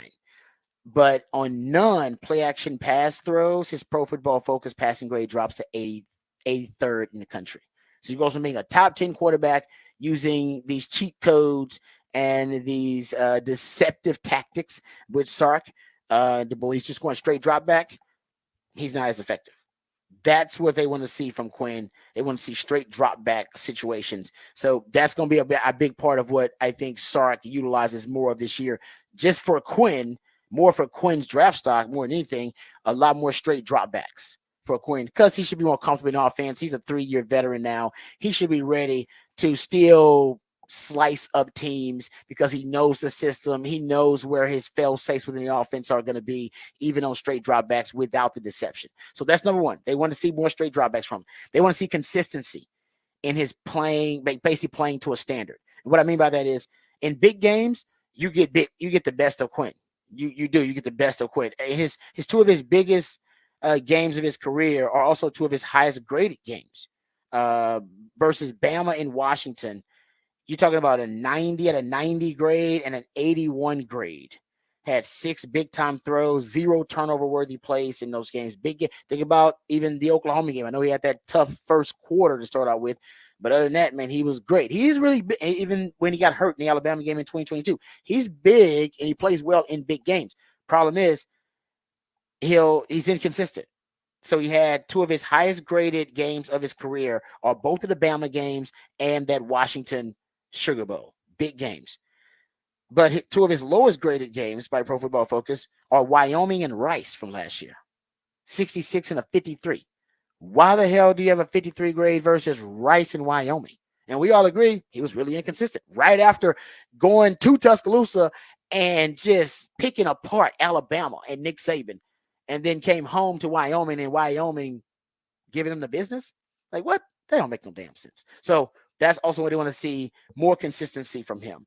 Even Sark mentioned this third point. Sark said, I want to see him get deeper into his progressions. Remember, Sark said now he's getting to the second read a lot more comfortably, even to the third read sometimes. He said, now I need him to get to the 4th and the 5th read, which means you got to get through the first and the second read quicker. To get to the 4th read in your progression, I need to get through the first and the second quicker. So not only do I need him to get through progressions quicker, but you need to get deeper into our progressions. In order to do that, you have to become a pocket scientist. You have to learn the science of the pocket, learn how to move, to buy yourself time, to extend the play. It's not always just escaping and scrambling out of the pocket, which he did really well last year. It's, yes, I can escape, but do I want to escape and take those for sure yards, or do I want to buy myself time because I know into my progressions that 4th read should be open versus this coverage based on the research that I've done, based on the film study, but I got to get to the 4th. I got to get to that 4th progression. Whether that's by speeding up my initial read, or that's by buying myself time in the pocket to extend the play so that I can get to that 4th read and so he can clear the defensive coverage, or I can throw him open. That's on Quinn. Last year, he decided to scramble. When he got to the 2nd read or 3rd read, he just scrambled. And he did a good job of that. But the NFL wants to see less of that, and they want to see more of him by extending the play and creating time and space in the pocket. That's the pocket science. How do you create space in a little small confined area like that? And how do you create more time in it? Go watch guys like, Tom Brady back there would barely move, and still CJ Stroud's really good at it. CJ Stroud's a pocket scientist. He barely moves around in that pocket a lot of the time, and he's just buying himself time, he's creating time and space. The quarterback's going to create time and space in the pocket. I'm not talking about something from the Marvel's movie. You get my point. So he's got to become a pocket scientist. He's got to handle pressure better too. This is the 4th point. He's got to handle pressure better. His pressure to sack rate overall in his career is like 20.7. But in 2022, it was 13.9%, which is really good. But in 2023, that number jumped to over 25% pressure to sack rate. In 2022, his allowed pressure was 14%. That's really good. In 2023, his allowed pressure jumped to over 22%. So NFL scouts want to see, who is the real Quinn Ewers, basically. Is it the Quinn Ewers that handles pressure really well from 2022, or the Quinn Ewers that doesn't handle it as well that didn't handle it as well, I should say, in 2023? And will you get regression? Will that number rise, that sack to pressure rate or allowed pressure percentage? Will it rise in 2024, or will it drop back down to those 2022 numbers? That's also something they want to see from Quinn, how he handles that pressure. The deep ball for Quinn, I think that's something that teams want to see him be better at, but he's gotten better at the deep ball. I think if you're watching enough film on Quinn, you like him. Last 7 starts on his deep ball, 43% completion percentage. Prior to that, it was 24%. His yards per attempt on the deep ball last 7 starts, damn near 15 yards per attempt. Prior to that, you were at 7.9 yards per attempt. His QBR on deep balls, 92 QBR in the last 7 starts. It was 23 QBR in the previous 15 starts prior to that, which was like 135th in the FBS. It was really bad. And his off-target rate now last 7 starts, 25% on deep passes, 20 yards or more through the air. It was 94% off-target rate in the previous 15 starts on the deep ball. He's getting better on deep ball, but they want to see more improvement on deep ball, but he's getting better on deep ball. I want to see his time to throw improve. Right now, he's at 2.5 seconds on average, 2.52 seconds is average time to throw. I think Pro Football Focus had him at 2.57 seconds as a time to throw in 2023. That I think, I think he should be faster. Right now, Carson Beck is at 2.39. I'd like to see Quinn 2.4 seconds on average. Quick game. That what that says is you're processing quicker, and your not only is your pre-snap matching your post-snap, your pre-snap diagnosis matching your post-snap analysis, but then you're processing it really quick and getting the ball out faster. That should be comfort in your system, but also confidence in your film study. You're getting that from Carson Beck. I want to see that from Quinn. I want to see time to throw improve a little bit. That'll also help the pressure rates and the allowed pressure rates and the pressure to sack percentage. It'll help that if he's getting the ball out a lot quicker. Last thing I think they want to see him put the cape on. Every night you want to see your quarterback put the cape on. That second reaction plays, improvising. Maybe it's got to be off schedule. Or just being able to put the team on your back, and no matter what defense is presented to you, doesn't seem like there's an antidote. All right, for how well you're playing. And we see stretches like that from Quinn, but then we'll see some stretches where he becomes a little bit off, or he gets distracted, or there is, a bad self-sack by Quinn or an off throw. They want to see him put the cape on and at times just look like he's in the zone and look unstoppable. And we've seen it. If you're going to be the number 1 overall pick, they got to see that. Right? That's what Caleb Williams did to Texas his freshman year, when they put him in the game, and then he runs for a 60-some yard touchdown on a 4th and 1. They bench Spencer Rattler. Then he leads them back down from 3 touchdowns to come all the way back and beat Texas in the Texas OU game as a freshman. And scouts went, he's got the cape. Put the cape on. Never took it off. That's what you want to see from Quinn. Put the cape on. Put the team on your shoulders. Put the cape on. Don't take it off. And if the scouts see that you have that cape ability, unintended, see what you did there. yeah. If they see you got that ability, then they'll say, this guy we can be drafted number 1 overall because he can put the cape on. Joe Burrow, put the cape on. We saw him. Got to put the cape on. You're like, damn, put that cape on. And then we see Patrick Mahomes do it all the time now. In the 4th quarter of the Super Bowl, it's like, oh, he put that damn cape on. It's over. And they want to see that from Quinn. That cape ability. I really just made that up. So I'm going to write that down right now. So so it'll annoy the hell out of y'all. Cape ability. All right.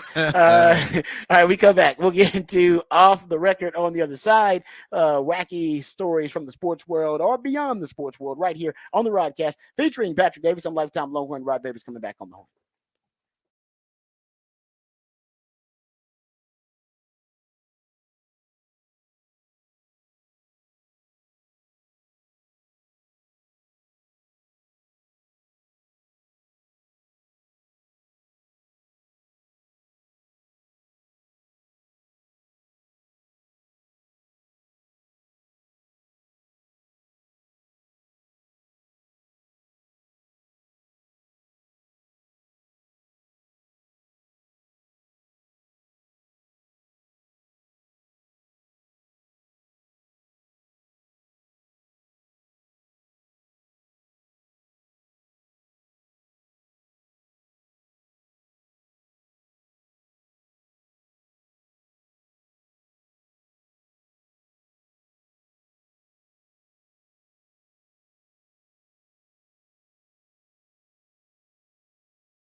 Okay, welcome back to the Rodcast. Time for a little off the record. Couple of stories that I want to get to here. Do you remember the Jonte Porter story, the NBA player Yes, gambling. banned for gambling recently? Yes. There's a story now in the New York Post, is where I got it, but it says a Brooklyn man was busted for allegedly teaming up with a former Toronto Raptors forward who was banned for life for sports gambling to place bets on games he knew the disgraced NBA player was going to throw. Long Fee Pham, 38, known as Bruce, was nabbed Monday while trying to board a flight from JFK to Australia on a one-way ticket. And apparently he is accused of working with Jonte Porter to place prop bets, also known as obviously a proposition bet. But federal prosecutors allege that Porter had racked up large gambling debts in the beginning of the year to co-conspirators and was encouraged to clear those debts by throwing games in order for certain bets to hit. Yeah. In this case, so they're saying he was like, yeah, and that's ugly. A lot of those how that happens is these guys don't ever really plan to throw games or point shave or do any of that. And then they have another gambling problem. And then when you're millions of dollars in debt and they go, okay, well, we know how you can fix this. We'll clear the books for you. We'll clear the books for you. You just got to win us, $20 million, and then your $5 million will be forgiven. Man. Yeah, that's ugly right there. So that's more detail. That's what the feds are claiming. I think they're maybe having, I don't know, maybe a corroborating witness to this thing, and maybe getting one of these guys to turn on Jonte Porter. But that's ugly accusations right there. All right, that's one off the record story. Here's another one. This one, we've been talking about this for a while. Micah Parsons and CJ Stroud. They have the same agent. We know that. Actually, I think my man Nick Shuley informed us of that. So they now have this kind of odd couple relationship, and they do simulcast and podcasts and stuff together. They went over to Tokyo together, I believe, this is kind of a NFL promotional tour, if you will. Yes. And they went over to Tokyo to promote the game and that kind of stuff. But they documented the whole thing, and I believe their podcast helped document it too. So they got all these odd couple moments where they're just taking shots at each other and having fun. And honestly, it's pretty damn entertaining. And CJ Stroud gets the best of Micah all the time. I don't even know if they're keeping score. I'm not just saying this, I'm a Texans fan. CJ Stroud wins these arguments and almost mocks how unrealistic, right? And sometimes how just kind of downright asinine some of the stuff that Micah says. The consistent trend is Micah Parsons feels he could be a star athlete at pretty much anything in the world. And CJ Stroud's like, but you couldn't. Yeah, but even when he started talking about the NFC East one time, he was like, NFC East is the best division in the NFL. Yeah. And then CJ's like, what are you talking about? Are you watching the league? He's like, are you paying attention to the league? It is not the best division in football. And he just I love their chemistry. I don't know if it's intentional. I don't know if it's real, but it's great. It is. It's money. Here's CJ Stroud and Michael Parsons, though. They're discussing if they played baseball, how many hits Micah Parsons could get as a Major League Baseball player. Here it is. If you played in 162 MLB games, 5 at-bats every game, how many hits do you think you could get? I think I get about 200. No. The pitchers are not good. You might get 25 25, 30. 162. That ain't right. Penn State education, his math is terrible. Hold on, let me do the percentages because I think I can go about 200. Oh, he's crazy. Like average 200. You're gonna average 200? Like in a season, like I have. We need to get you an Astro He jersey. got 179 last year. That was a bad year for him. No, what's his average? No, what was his average though? See, that's what I'm saying. I think I could be about 180 to 200. Delusion at its finest, ladies and gentlemen. Delusion at its finest. How many hits per season? At a 800 best, I think I could get 100. Maybe 20. Probably like 10. Lucky ones. Fly ball. Remember, he's not good at anything besides throwing the ball. No other athleticism. Not bowling. You don't want to see me bowl. I'm nice. I got a ball too. Me too. Yeah, we can do what you want to do. We could bet 1,000 a game. We could do it. And the next thing they will be bowling. I guarantee they'll get a bowling alley in like the next month or so, and they'll have an episode bowling. I probably got to watch that episode. But no, I love the CJ Stroud, Mike, and they got to play each other. So by the way, I love that they're both like, I have a ball. Yeah. They both. No, I get a ball. I get a bowling ball. Yeah, I would say you are a serious bowler if you own a ball. If you own a bowling ball, I'm gonna say you're more serious than the Gen Pop about it. Yeah. Own your own damn ball. If you own your own shoes and ball, My guess, next though, level. if you're a professional athlete, you probably have to get your own because your hands are going to be so big That could be that you're like, I need to get one that fits my hand, or else my hands don't fit in the ones I want to get. That's true. I mean, I got relatively large hands, and I don't own a ball. When I was bowling, I did pretty good. But you're right. If you're a lineman, if you Micah Parsons, you're a lineman. Yeah, if you're in the front seven, you're right about that. Front seven guys don't have normal hands. They're fat, they're big and long, and so I'm with you on that. That's a good point. But yeah, there you go. I think Michael Parsons and CJ Stroud, though, man, they're good for each other. I love the odd couple dynamic that they have. But we'll see. I guarantee they'll be bowling, but we'll see like what the future of this thing is, because I think it's got a future. I think they just started like last year too, and I want to say it's because of the Mulligetta, who is both of their agents. And we talked about that with my man Nick Shuley. Speaking of, Nick Shuley's going to be coming up with Setlist ATX coming up next segment, so you don't want to miss that. We'll talk about the best music acts that are coming to town and where you can go watch these very talented folks. We'll also come back and we'll talk about the NFL a little bit, OTAs, and the news, notes, and nuggets coming out of the mini camp for the Texans, also the mini camp for the Cowboys. We'll hear from CJ Stroud. We'll also hear from D'Amico Ryans, Raj Ram the day on the other side. We are jam-packed for the last hour of the show. Don't go anywhere. Right here on the Rodcast featuring Patrick Davis. I'm Mike Tom Longhorn. Rod Babers coming back on the horn.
All right, welcome back to the Rodcast. It is a One Artist Wednesday. That's when my man Patrick Davis, the Idealionaire, my co-host, goes deep down the rabbit hole of the catalog of one specific artist or band or group.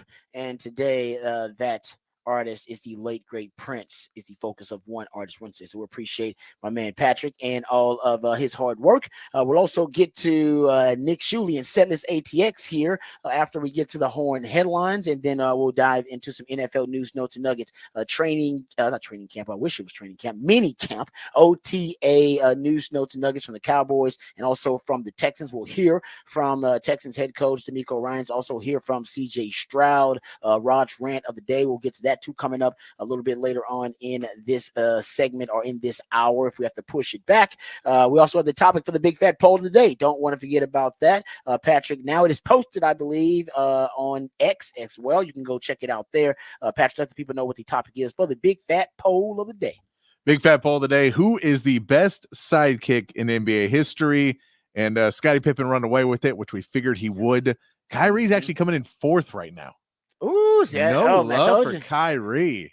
He ain't done it yet. He got to win a title. He has won a title. He's got to win a second title. He's won one.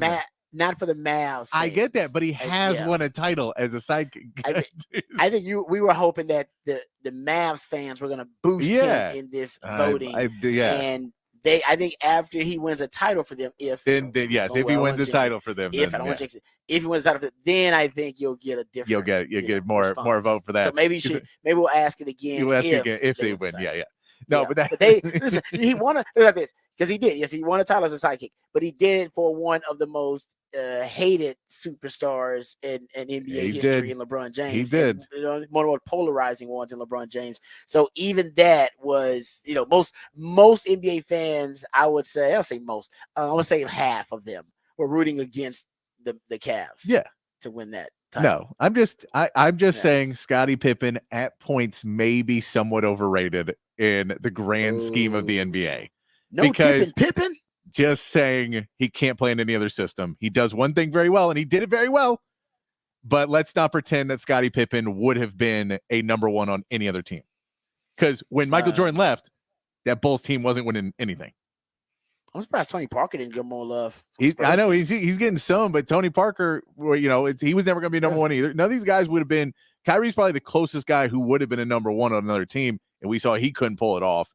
But I think a lot of people treat Scottie Pippen as if he was going to be a number one. He could have been on another team, and I don't think he could have.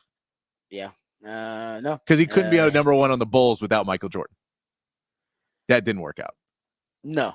I remember when the Kukoc thing, right? And he refuses to go into the game because they called the game-winning shot for Kukoc. Kukoc still goes into the game, hits the game-winning shot with him on the bench. And I'm fine with him winning the poll. I think that by the amount he's winning it is the unrequited love for Michael Jordan that I will never understand. I get he's the greatest of all time. I'll never understand the unrequited love of a generation for him. I'll never get it. He wasn't on my team. I don't care. I get he was good. But I'm not going to pretend like he was 5,000 times better than the next best player at all times because he wasn't. But he was the best. He's the greatest of all time. You're right. I'm giving you all timing. The timing of it with MJ and the ascent of the NBA, ascent of Nike. Oh no, I get his meaning. I get all of that. It was a perfect pop culture storm. It's a weird thing to me in 2024 that people talk about Michael Jordan like.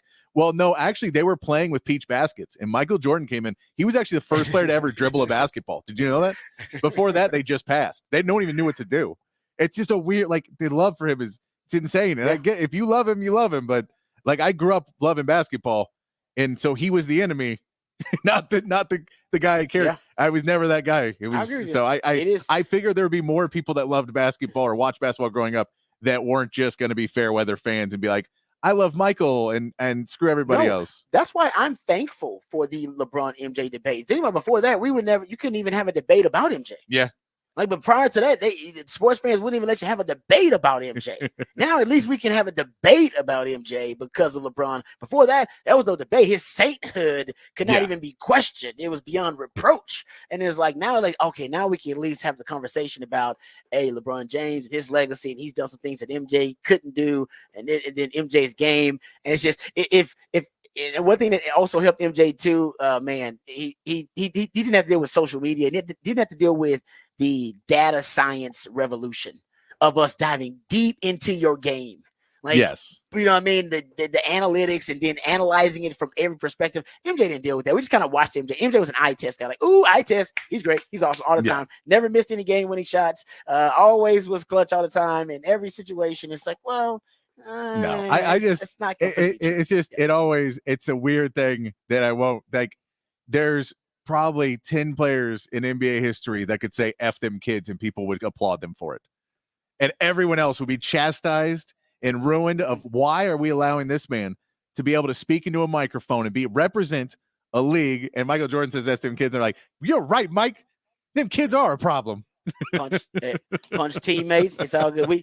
We actually admire him for punching a teammate. We're like, that's the competitive fire we need. Crazy. It's just, if your kid punched a teammate in practice, you'd be like, "Don't you have to reprimand them to get kicked out of the practice and kicked off the team for a while?" Nope. Michael Jordan punched people in practice. Like, that's all good, baby. We like that.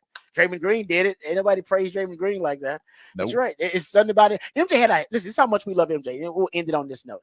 Guys, he wore a Hitler stash on a commercial. No one told him. Nobody called him out about it. And nobody, Hitler, y'all know a Hitler stash when y'all see one. Y'all know you did that man was so despicable. We can't even wear the stash anymore because of Hitler. And MJ wore one. That's the last celebrity I can recall wearing a Hitler stash. And he did it on the commercial, and it was all good. That's how much we love him. And they aired it. Because nobody told him. There was no part of the crew, the director of the commercial, nobody in his circle. Nobody said, MJ, dog, you realize it's a Hitler stash. Man. That's what people look at that as, a Hitler stash. Nope. Sycophants all around him. Because nobody will question MJ. Nobody. The Hitler stash. You forget about it. We gonna act like that never happened. We act like MJ didn't wear a Hitler stash. I'm aware. For a while. I'm aware. Just rocked it like it was no big deal. That's how much we love MJ. All right. There you go. The topic off for the big fat poll that always gets us off the rails, and once again it did. All right, let's get to the Horn headlines first, and then we'll get to Nick Shuley. Let's get updated, educated, and informed with all the top stories of the day, and then we'll talk Setlist ATX with Nick Shuley. All right, your Horn headlines brought to you by Top Gun Rentals and Lawn Equipment. Texas softball found out their opponent in the Women's College World Series Finals yesterday when Oklahoma hit a walk-off home run in the 8th inning to beat Florida 6-5 and advance. The two teams will now meet up for a best-of-3 series to decide the national championship with Game 1 tonight. While Longhorns have split the 4 games they have played the Sooners this season, Texas will have a tough road knocking off an Oklahoma team that has won the last 3 softball national titles. In Major League Baseball, the Astros picked up a win against the Cardinals 8-5 yesterday in a game where Spencer Arrighetti pitched 3 scoreless innings before being removed for a calf injury sustained in the 2nd inning after he was hit with a comebacker. Yannier Diaz hit a home run in his 2nd straight game to help the Astros get the win, as they will now look to sweep the series, sending Raniel Blanco to the mound today. The Rangers could not get the run support they needed as they fell to the Tigers 3-1.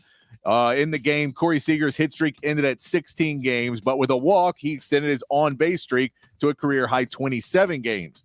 The Rangers now need a win tonight to salvage the series with Jose Urena on the mound before a day off tomorrow, and that is your Horn headlines. All right, thank you, Patrick, for the Horn headlines. Appreciate those. All right, let's not waste any time because he's a busy man, and we are thankful and grateful that he joins us each and every week for Setlist ATX. My man Nick Shuley joining us. What's going on, Nick? How you doing, brother? I'm doing great. How are you doing, Rod? Doing good. You do remember the Michael Jordan Hitler stash, right? Man, it's unforgettable. How could you forget that? Like, man, I actually I'd never heard Patrick's take on Jordan, and I very much agree with a lot of what he says. Like, I'd never heard it either. Actually, my first time hearing it too. Yeah. I think look, I get it. He's one of the greatest ever, but it's one of those things, and it happens in music too, or it happens anywhere where we just start to gloss over all of the little in-betweens and bits and pieces, and it's just like everything he did was perfect. He shot 1,000 from the floor. He was, but he made every single thing. Well, what about that record? That was a real stinker. No, we don't listen to that record anymore. Yeah. We know that one's out. Yeah, let's not pay attention to some of those things online, but whatever. No, that's a good point. Now you kind of mythologize some of those all-time greats. I even said this. I remember I was talking to Craig Way about it once. I said, I think Elvis is overrated. He's great. He's awesome. He's still one of the greats. But to say he's the king of rock and roll, maybe that's a little bit overrated. That basically 100%. started his career as a cover artist, like covering, great songs, great bands. Totally agree. So, and I'm not a Jordan hater. I love how we as fans tend to do this. How we just, glorify and make it seem like everything was perfect. But yeah, it's like Elvis had some things go wrong in there. So, but we tend to forget those. yeah. We look past a lot gloss of that. over those. No doubt.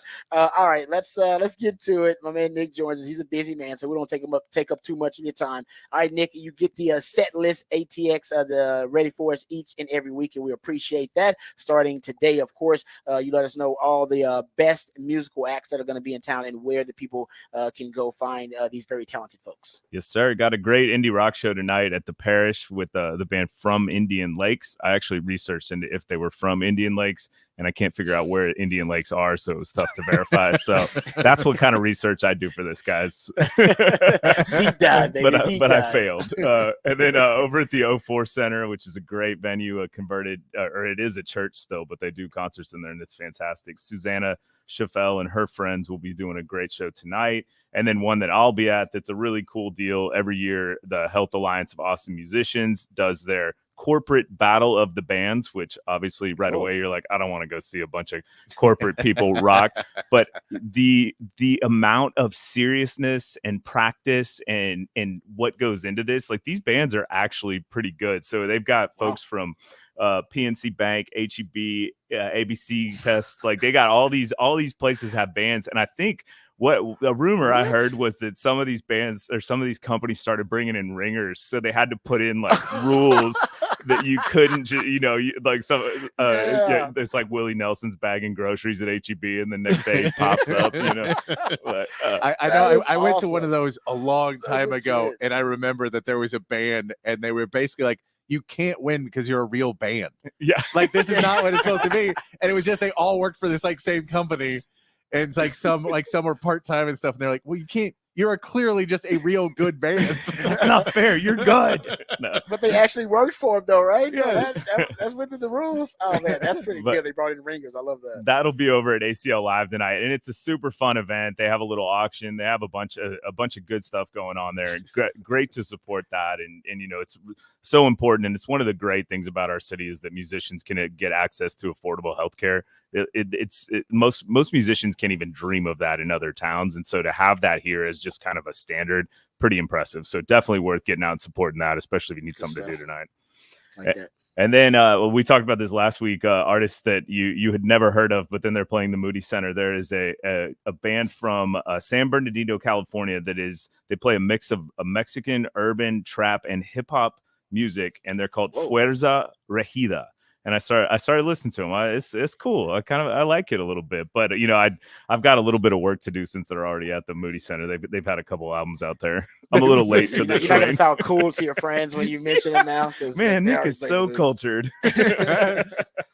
Oh yeah, but and then kind of the opposite end, a former male gigolo and porn star Mickey Avalon, who is now a rapper, will be at Empire, and he is actually really, really good live, and it's a great show. And really, really good artist. He was a former, what'd you say that? Male porn gigolo star? And porn star. Yeah. Wow. And then he got to be friends with Simon Rex from MTV, and they started a rap group together. And it actually, he was like headlining festivals for a while, but it's kind of a little later on, but very good. Didn't know that. Okay. Very interesting to watch. Nice. Okay. And then a good R&B new soul artist, Jeff Burnett, will be at Mohawk. And then Friday, we've got some great alternative rock with Super Heaven at Mohawk. And then over at Scoot-In, one of my favorite pop punk bands of all time, Motion City Soundtrack, will be there. And then a really cool comedy show will be over at Creek and Cave with Brian Posehn, which if you haven't seen him, he's hilarious, a total oddball, and definitely worth checking out. And then on Friday at Hotspot, Artemis Pyle Band will be there, which they are famous for. They have the only remaining survivor of Lynyrd Skynyrd is in that band, and they'll be over at Hotspot. So okay. Yeah. Hey, I mean that's sad though, right? How old is he then? Are they old? I guess I didn't know that was a Okay. thing, but I yeah, didn't know that was a thing either. But Skinner still performs, but I guess they have no original members, so I didn't totally realize that. I got you. Okay. And then on Saturday at Empire, we got a good hardcore punk metal show with Drain, and then down the road at Green Hall, Hayes Carl, Texas country favorite, will be there. And then out at the Hotspot, one of the top Beatles cover bands for all you Beatles fans, the Eggmen, will be out there. And then for all you Beatles fans on Sunday, we actually get a Beatle in Austin. Ringo Starr and his all-star band will be at ACL Live. So that's pretty cool. Got some royalty here. And then Toronto-based songwriter Alan Raymond will be out at Antone's. And then Adrienne Linker will be over at Paramount for 2 straight nights. She's the lead singer of Big Thief, super talented artist. She'll be at Paramount on Sunday and Monday, as well as on Monday, Pat Byrne, an Irish-born singer-songwriter who moved to Austin and is an Austin staple. He's a phenomenal artist. He'll be over at the Saxon. And then a much-anticipated event on Tuesday, the Blues on the Green will be back, and it has Golden Dawn Orchestra, Quentin Arispe, and others over at Zilker Park. So some good stuff going on. That's good stuff. We appreciate you, Nick. That's we appreciate the breakdown and the research you do, man. So I learned something new about some of these artists. There you go. My man Nick Shuley. All right, Nick. Let me know when you take that vacation, man. I'm still like gonna keep hope alive that you'll take some time off because you deserve it, brother. You're one of the hardest working people I know. Thank you, Nick. You're the man. Man, thank you. I appreciate it. I've been anytime someone talks about going on vacation, I'm like, man, I got to do that just so one time I can answer Rod. Yes, I have a vacation plan, even if it's like San Antonio. I'm gonna do it. Exactly. I went down to the Riverwalk. Yeah.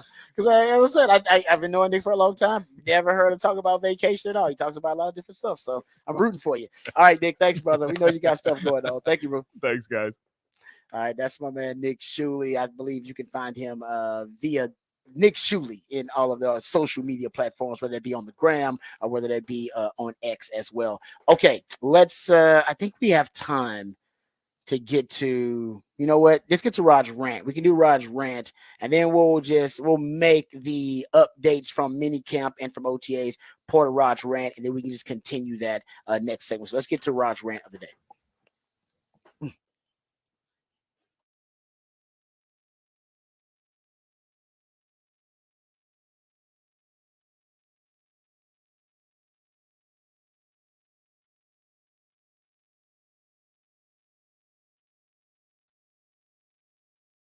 All right, I just want to hit some OTA nuggets here. We started with the Cowboys last time, so we'll start on the Texans side of things, and then we'll make our way to the Cowboys next segment. If we don't get to it this segment, we'll wrap up the Cowboys conversation next segment. Also, I want to get to Christian McCaffrey, his extension with the San Francisco 49ers.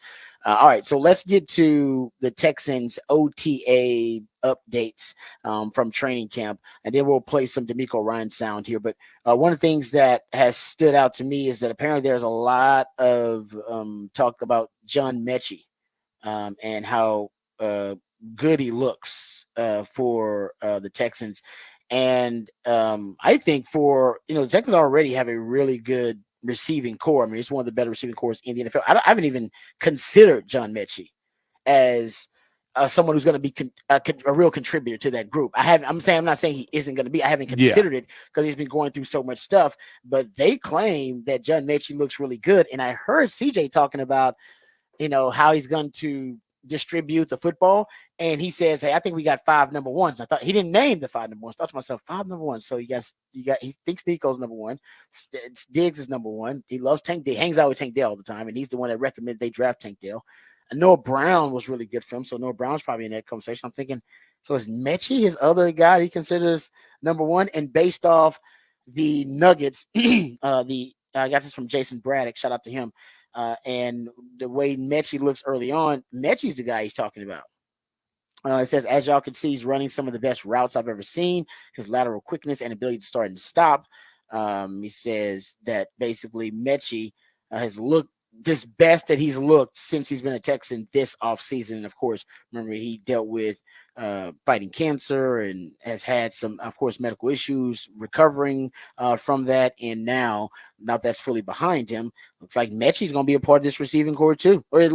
Early on from the mini camps, he's one of the promising stories early on for the Texans. Yeah, I assume the only other name I could think of who would be the number one would be Robert Woods, and I can't imagine he said it would be Robert Woods. That's another one. I guess. I mean, right. he technically was the number one on the Texans for like 2 weeks. That could be it. Honestly, so it technically could be Robert Woods, but I think he slipped down the depth chart. I haven't heard as much.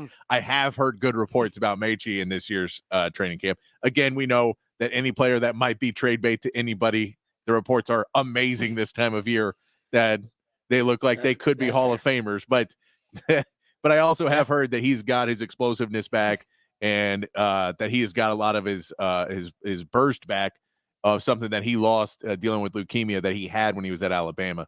So that would be a good report, especially if he's got that speed. If you can bring that speed back and just be, help take the top off of some defenses to allow a little bit more space, as we know that teams are going to try and challenge CJ to probably throw underneath more. If you can send somebody long that doesn't necessarily have to always catch the ball, and you can send that and then have a Nico Collins who's good with the ball in his hands, and you get him underneath or Diggs underneath, and you get those guys who can make really good routes and get open. Those guys, and Tank Dell, who's got elusiveness, all that underneath, and you pull the defense just back a little bit. That could be big for them to just use as an extra weapon on that offense. Yeah, no, I agree with you on that. It also says here, sticking to the offensive side of the ball, it says Dameon Pierce looks quicker, they said. This comes from, like I said, Jason Bragg says he looks quicker. It also brings up Noah Brown. Says Noah Brown was mentioned as someone Stroud looks forward to see returning to practices. He hasn't been present yet. There's a list of guys who haven't really been practicing. So maybe that's why they're seeing more of Mechie, is because Noah Brown is among the guys who hasn't really been out there practicing yet. Larry Tunsil didn't practice. Titus Howard didn't practice. I think Andrew Beck actually didn't practice either. So they had a long list of guys who just weren't available early on. I assume that's just cautionary stuff. I haven't heard anything about any major injuries with the Texans early on here in minicamp. Another storyline coming out of minicamp for the Texans is the corner, probably the biggest storyline actually, opposite of Derek Stingley. That cornerback position, they had Steven Nelson there as their starter last year. He is still a free agent that has not been signed, which I don't understand, but it's a lot of DBs right now that haven't been signed.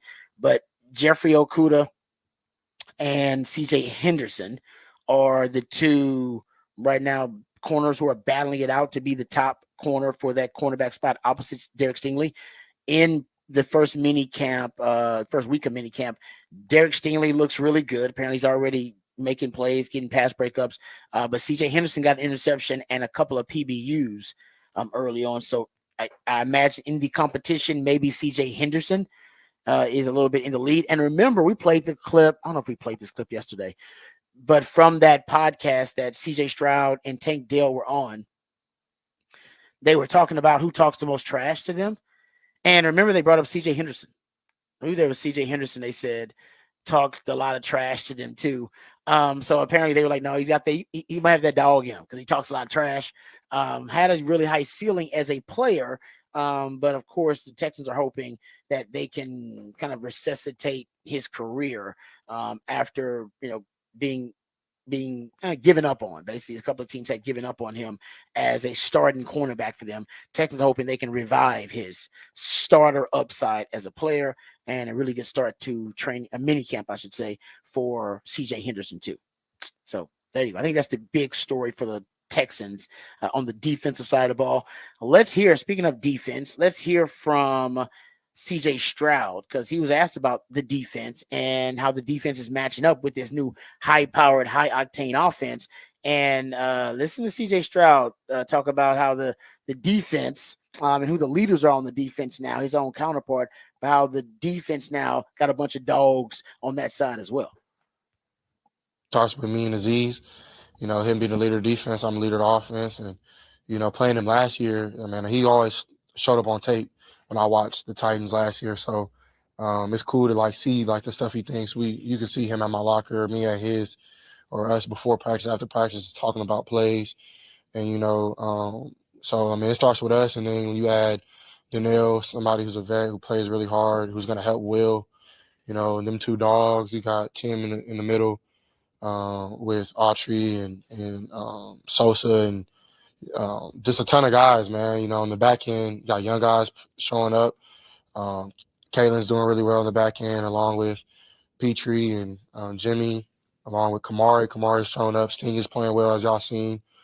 So, man, it's just been dogs on dogs, and that's the best teams I've ever been on. Has been the closest teams personally, but also the most competitive teams. So it's been dope. Interesting. He says at the end there, and he's talking about Azeez Al-Shaair, I believe the linebacker who came from Tennessee. But at the end there, he talks about the best teams he's been on have been the closest teams.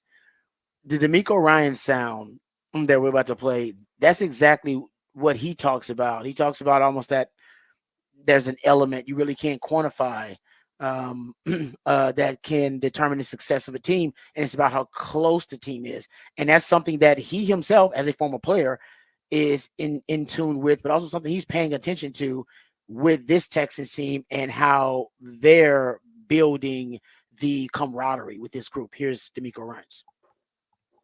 When you talk about building a team and everything that it takes to build a team, it's all about connection, right? For all of us, we're all in the people business, and we have to be able to connect to get the best out of each other.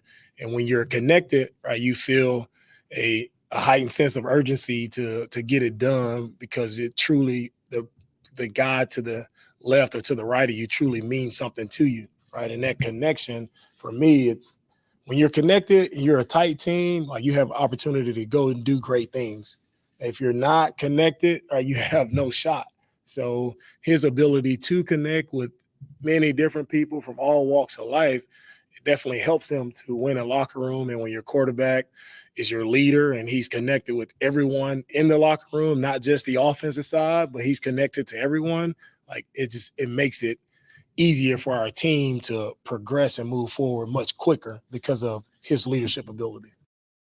Yeah. And he seems to be embracing that leadership now. He talked about this on that podcast that, he was drinking through a fire hose early on, dealing with a voluminous playbook. And then as a rookie, how much do you assert yourself in the locker room? I mean, do you want to hold veterans in the NFL accountable when you're a rookie, still trying to prove yourself? Well, now, no longer a rookie. He is definitely proving himself after that season. He knows the playbook now. He's comfortable with the playbook, comfortable with the personnel.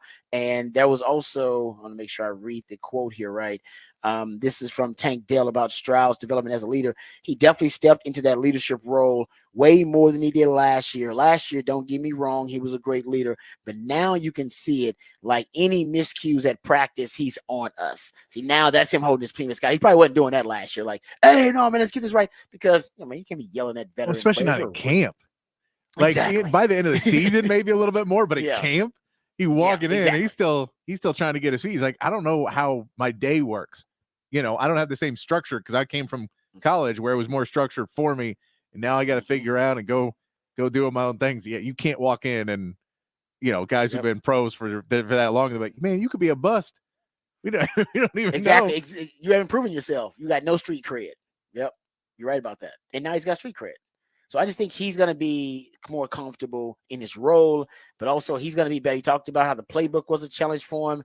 He said, in describing self-scouting, from last year to this year, I've gotten a lot better by controlling my emotions, controlling my ball placement, knowing what's NFL open, knowing my footwork better. It kind of reminds me of, I remember that there's a quote from Patrick Mahomes after his first Super Bowl. I'm going to pull it up after he won the first Super Bowl. And he literally said, I haven't even really learned how to play the quarterback position yet. He said, I'm still learning. I'm so new to it. I really haven't learned how to play quarterback at the NFL level. And I thought to myself, I said, damn, this dude's that good and he doesn't know how to play quarterback yet. And now looking back, 3-4 years later, he was right. Yeah. He had just learned how to play it. And now he's always say you can get a doctorate in football. He's almost professorial now in the way that he plays the game. right? And that type of approach to it, where he is back in the day, yeah, maybe he just had a bachelor's degree in playing quarterback. Now he's got a doctorate, man. And it's scary. And I'm hoping CJ Stroud is on that same kind of path. All right, we got Cowboys OTA Nuggets on the other side. We'll talk about what Michael Parsons has to say about CeeDee Lamb and his contract negotiations with the Cowboys. Also, we'll talk about Cowboys cross-training some guys, and we'll give you some nuggets from Cowboys training mini camp. I'm really hoping training camp is coming up soon, but mini camp OTAs. We'll do that when we come back right here on the Rodcast featuring Patrick Davis. I'm Lifetime Longhorn. Rod Davis coming back on the horn.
Welcome back to the Rodcast. It is a One Artist Wednesday. That's when Patrick, the Idealionaire, my co-host, goes deep down the rabbit hole of a catalog of one specific artist, band, or group. And today, that artist is the late great Prince. And damn, I mean, that's a tough call because Prince got a lot of bangers to try to narrow it down to. So Patrick, he did the right thing. He just chose one jam from a basically one song per album, and I don't know how you narrowed the albums down. Actually, too, I'm telling you, there's massive bangers that I am not playing because we ran out of time.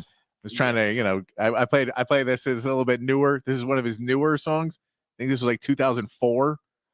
So this is. I don't even know if I know this song. I'm not gonna lie to you. So I'll tell you, this is your lesson of something you can learn today. This song's Musicology.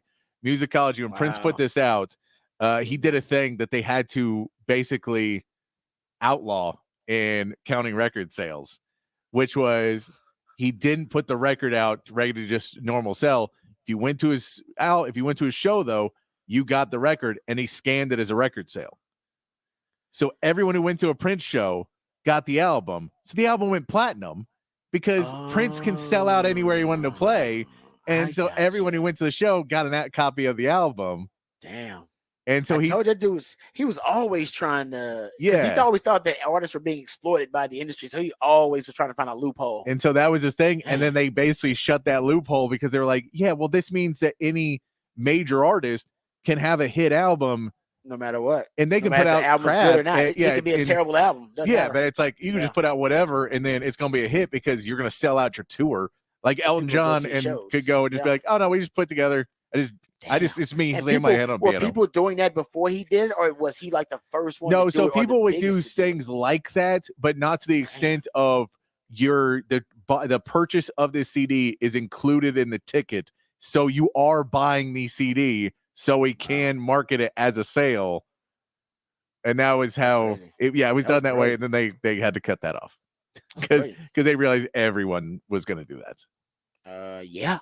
I mean, that's because it's a brilliant idea. Is what it is. It makes perfect sense too. But his albums were great too. So I mean, that was really helping out the fans. You can go. It was really kind of a bonus for it.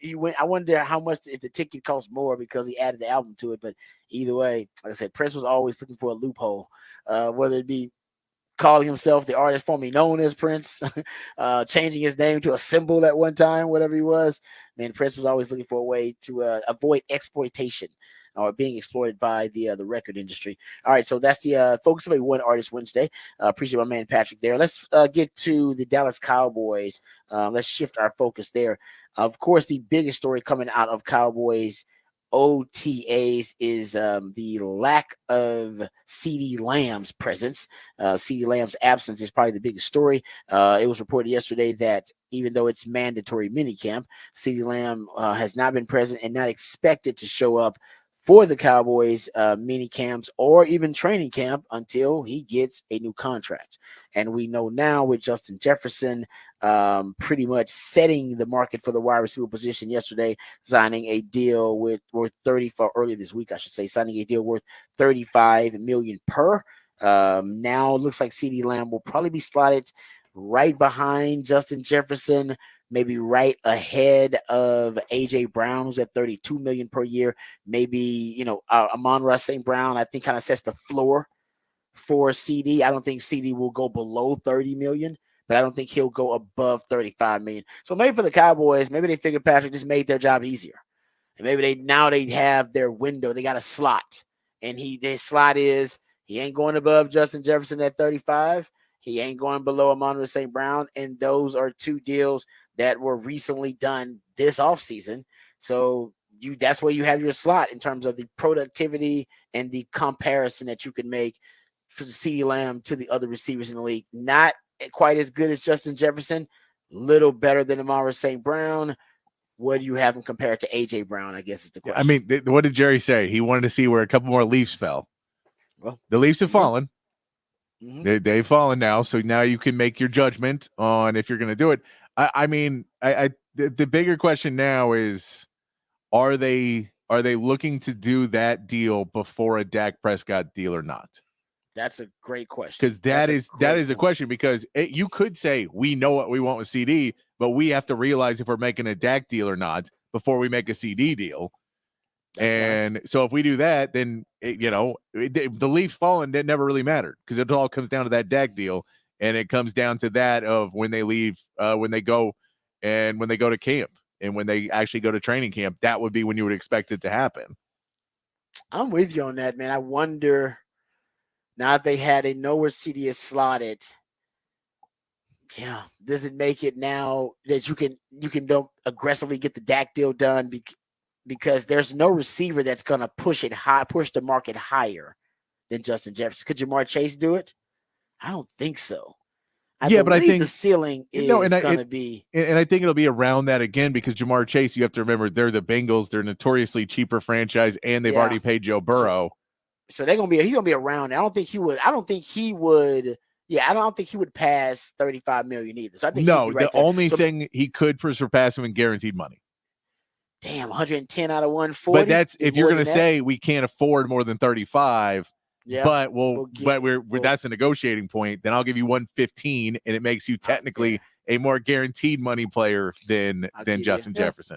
So you could have that conversation with Jamar Chase. Yeah, and Cowboys have that conversation with CD. Like CD, we'll put you we're gonna have you at 32, man, but we're gonna give you damn near the whole thing guaranteed. Yeah, whole damn, you know what I mean? We're gonna give you 90% of that damn contract's gonna be fully guaranteed. I don't know how they. So maybe now they don't have. I'm trying to think of the other wide receivers that are going to be up. None of the other wide receivers are going to push the market the way Justin Jefferson did. So maybe they were waiting on the Justin Jefferson deal, and now even if they don't get CD done first, they know where the slot is. Yeah, they know the figure. They know around what the figure is going to be. Yeah. Now they can focus on Dak because there's nothing. I'm trying to think if there's a quarterback that could be signed this offseason that could reset the market. I don't think so. There's no quarterback due. I don't think right? so. Like Tua's not going to reset the market if they sign him.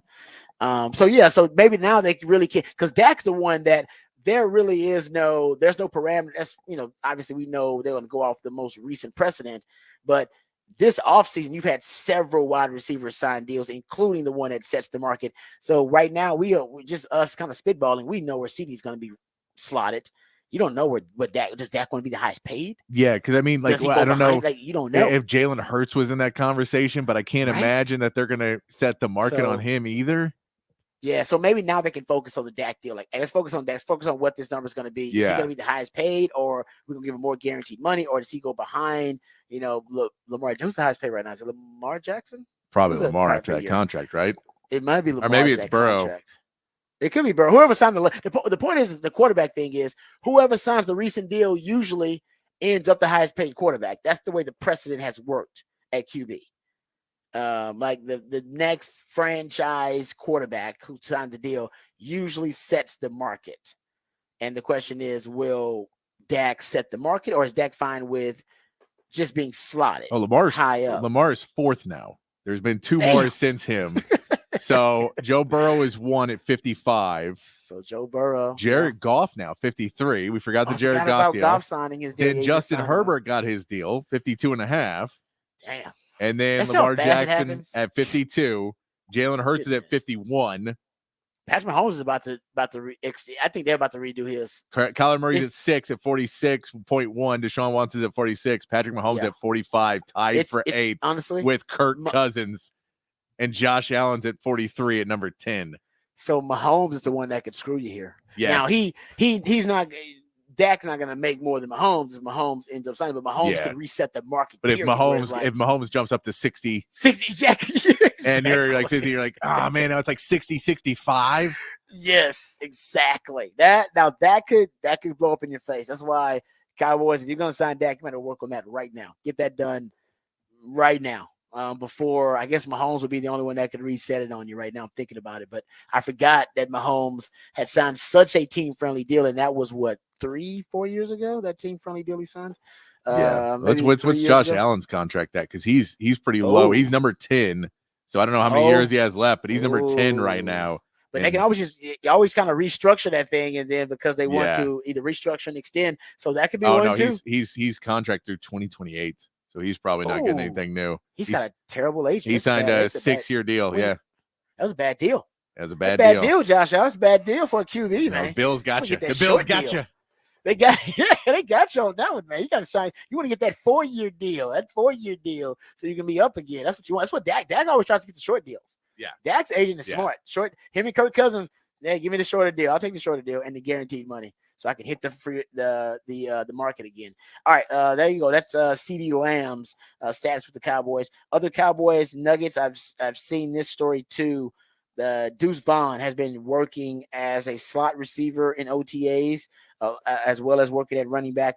Mike McCarthy does say that he's or him and the coaches actually, they're developing or cross-training players at multiple positions, and not just Deuce Vaughn. He wouldn't go into detail about which players are cross-training and at what positions, but he did say they've got multiple players cross-training. Deuce Vaughn is the one that's kind of made the headlines there. So trying to manufacture some depth and maybe solve some problems schematically with multiplicity on their roster. Some other minicamp notes from Cowboys camp. Dak Prescott, they said it looked a little sloppy, and 7-on-7 threw a pick to Deron Bland. They said Donovan Wilson almost had another interception too, but they did have a nice deep ball to Brandon Cooks a few plays later after that Bland pick. Also, it talks about the third wide receiver spot. We know Brandon Cooks is going to be their number 2. We just talked about the number 1 guy, which is CeeDee Lamb. Jalen Brooks and Jalen Tolbert apparently having a nice competition for that position, that number 3 receiver. And here it says that Jalen Brooks, at least my man Bobby Belt thinks so, that Jalen Brooks might have a slight edge because he had some nice catches today over Jalen Tolbert in that number 3 wide receiver competition for the Dallas Cowboys. So there you go. It's a couple of nuggets from a mini camp for the Cowboys and also for the Texans. All right, we come back. We'll get into who said that. That's what my man Patrick plays bits of audio from the sports world, sometimes from beyond the sports world, and based on the context clues or maybe recalling the voice, the familiarity of the voice, you should identify who said that. We'll play that on the other side right here on the Rodcast featuring Patrick Davis. I'm Lifetime Longhorn Rod Davis coming back on the horn.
Welcome back to the Rodcast. It is a One Artist Wednesday, and my man Patrick, my co-host, the Idillionaire, he's the one that comes up with all the musically themed days of the week.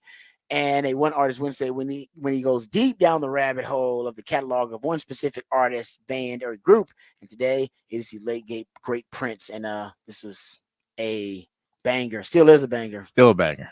Still a banger. That's the stuff. Yeah. I didn't play like 1999. Oh man. Didn't play like If I Was Your Girlfriend.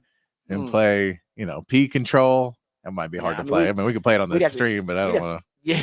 That one's a little bit harder to play. It's a great song. Great song. Oh man, nobody mixed freaky and religious like Prince did. That's true. Well, I think there's some, but not publicly. Yeah, but exactly. You're right. That's true. Nobody did it where it was more appealing to the masses, I should say. Yeah. To mix sex and religion. Like I'll have all these kind of religious like references in his music, and even like symbolism and stuff. And yet he's doing the freakiest stuff and like the videos. Walking around in the pants with no butt. And then like with a cross like, on his chest or something. And you're just like, what is happening here? Nobody did that better than Prince. It's amazing that he could do it. And we never really called him out. We were comfortable with him expressing himself like that. And because he was a very religious man, right? Yeah. Very religious. Like, when he became a Jehovah's Witness, it was all about that. Yeah. And he would have people come to the house and be part of things where they'd be like, oh, I'm going to do something with Prince. And then it'd be like, hey, can you direct this thing for me? So about Jehovah's Witnesses? You're like, oh, we're doing that? Kind of thought we were going to do something cool Prince stuff. I got religious Prince. I wanted freaky Prince. I'm sorry. But he mixed it too. It was amazing. All right. Anyway, let's get to who said that. That's when Patrick plays pieces of audio. Then based on the familiarity of the voice or context clues, you're supposed to be able to identify who said that.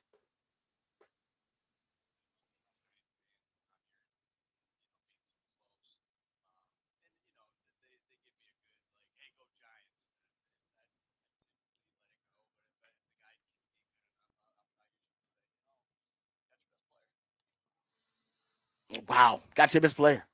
That's Nick Sirianni on the Philadelphia Eagles, who a lot of people see as having one of the more punchable faces of a head coach in all of the NFL. He's an easy head coach to dislike. He's easily dislikable. And I mean, it's Philly too. And it's Philly too. Yes. It's Philly. He fits that culture though. And that's what I'm saying. Well, yeah. It's Philly, and he fits the culture there because he's the type of guy who's like, aren't those Giants fans obnoxious? You're like, no, it's you guys.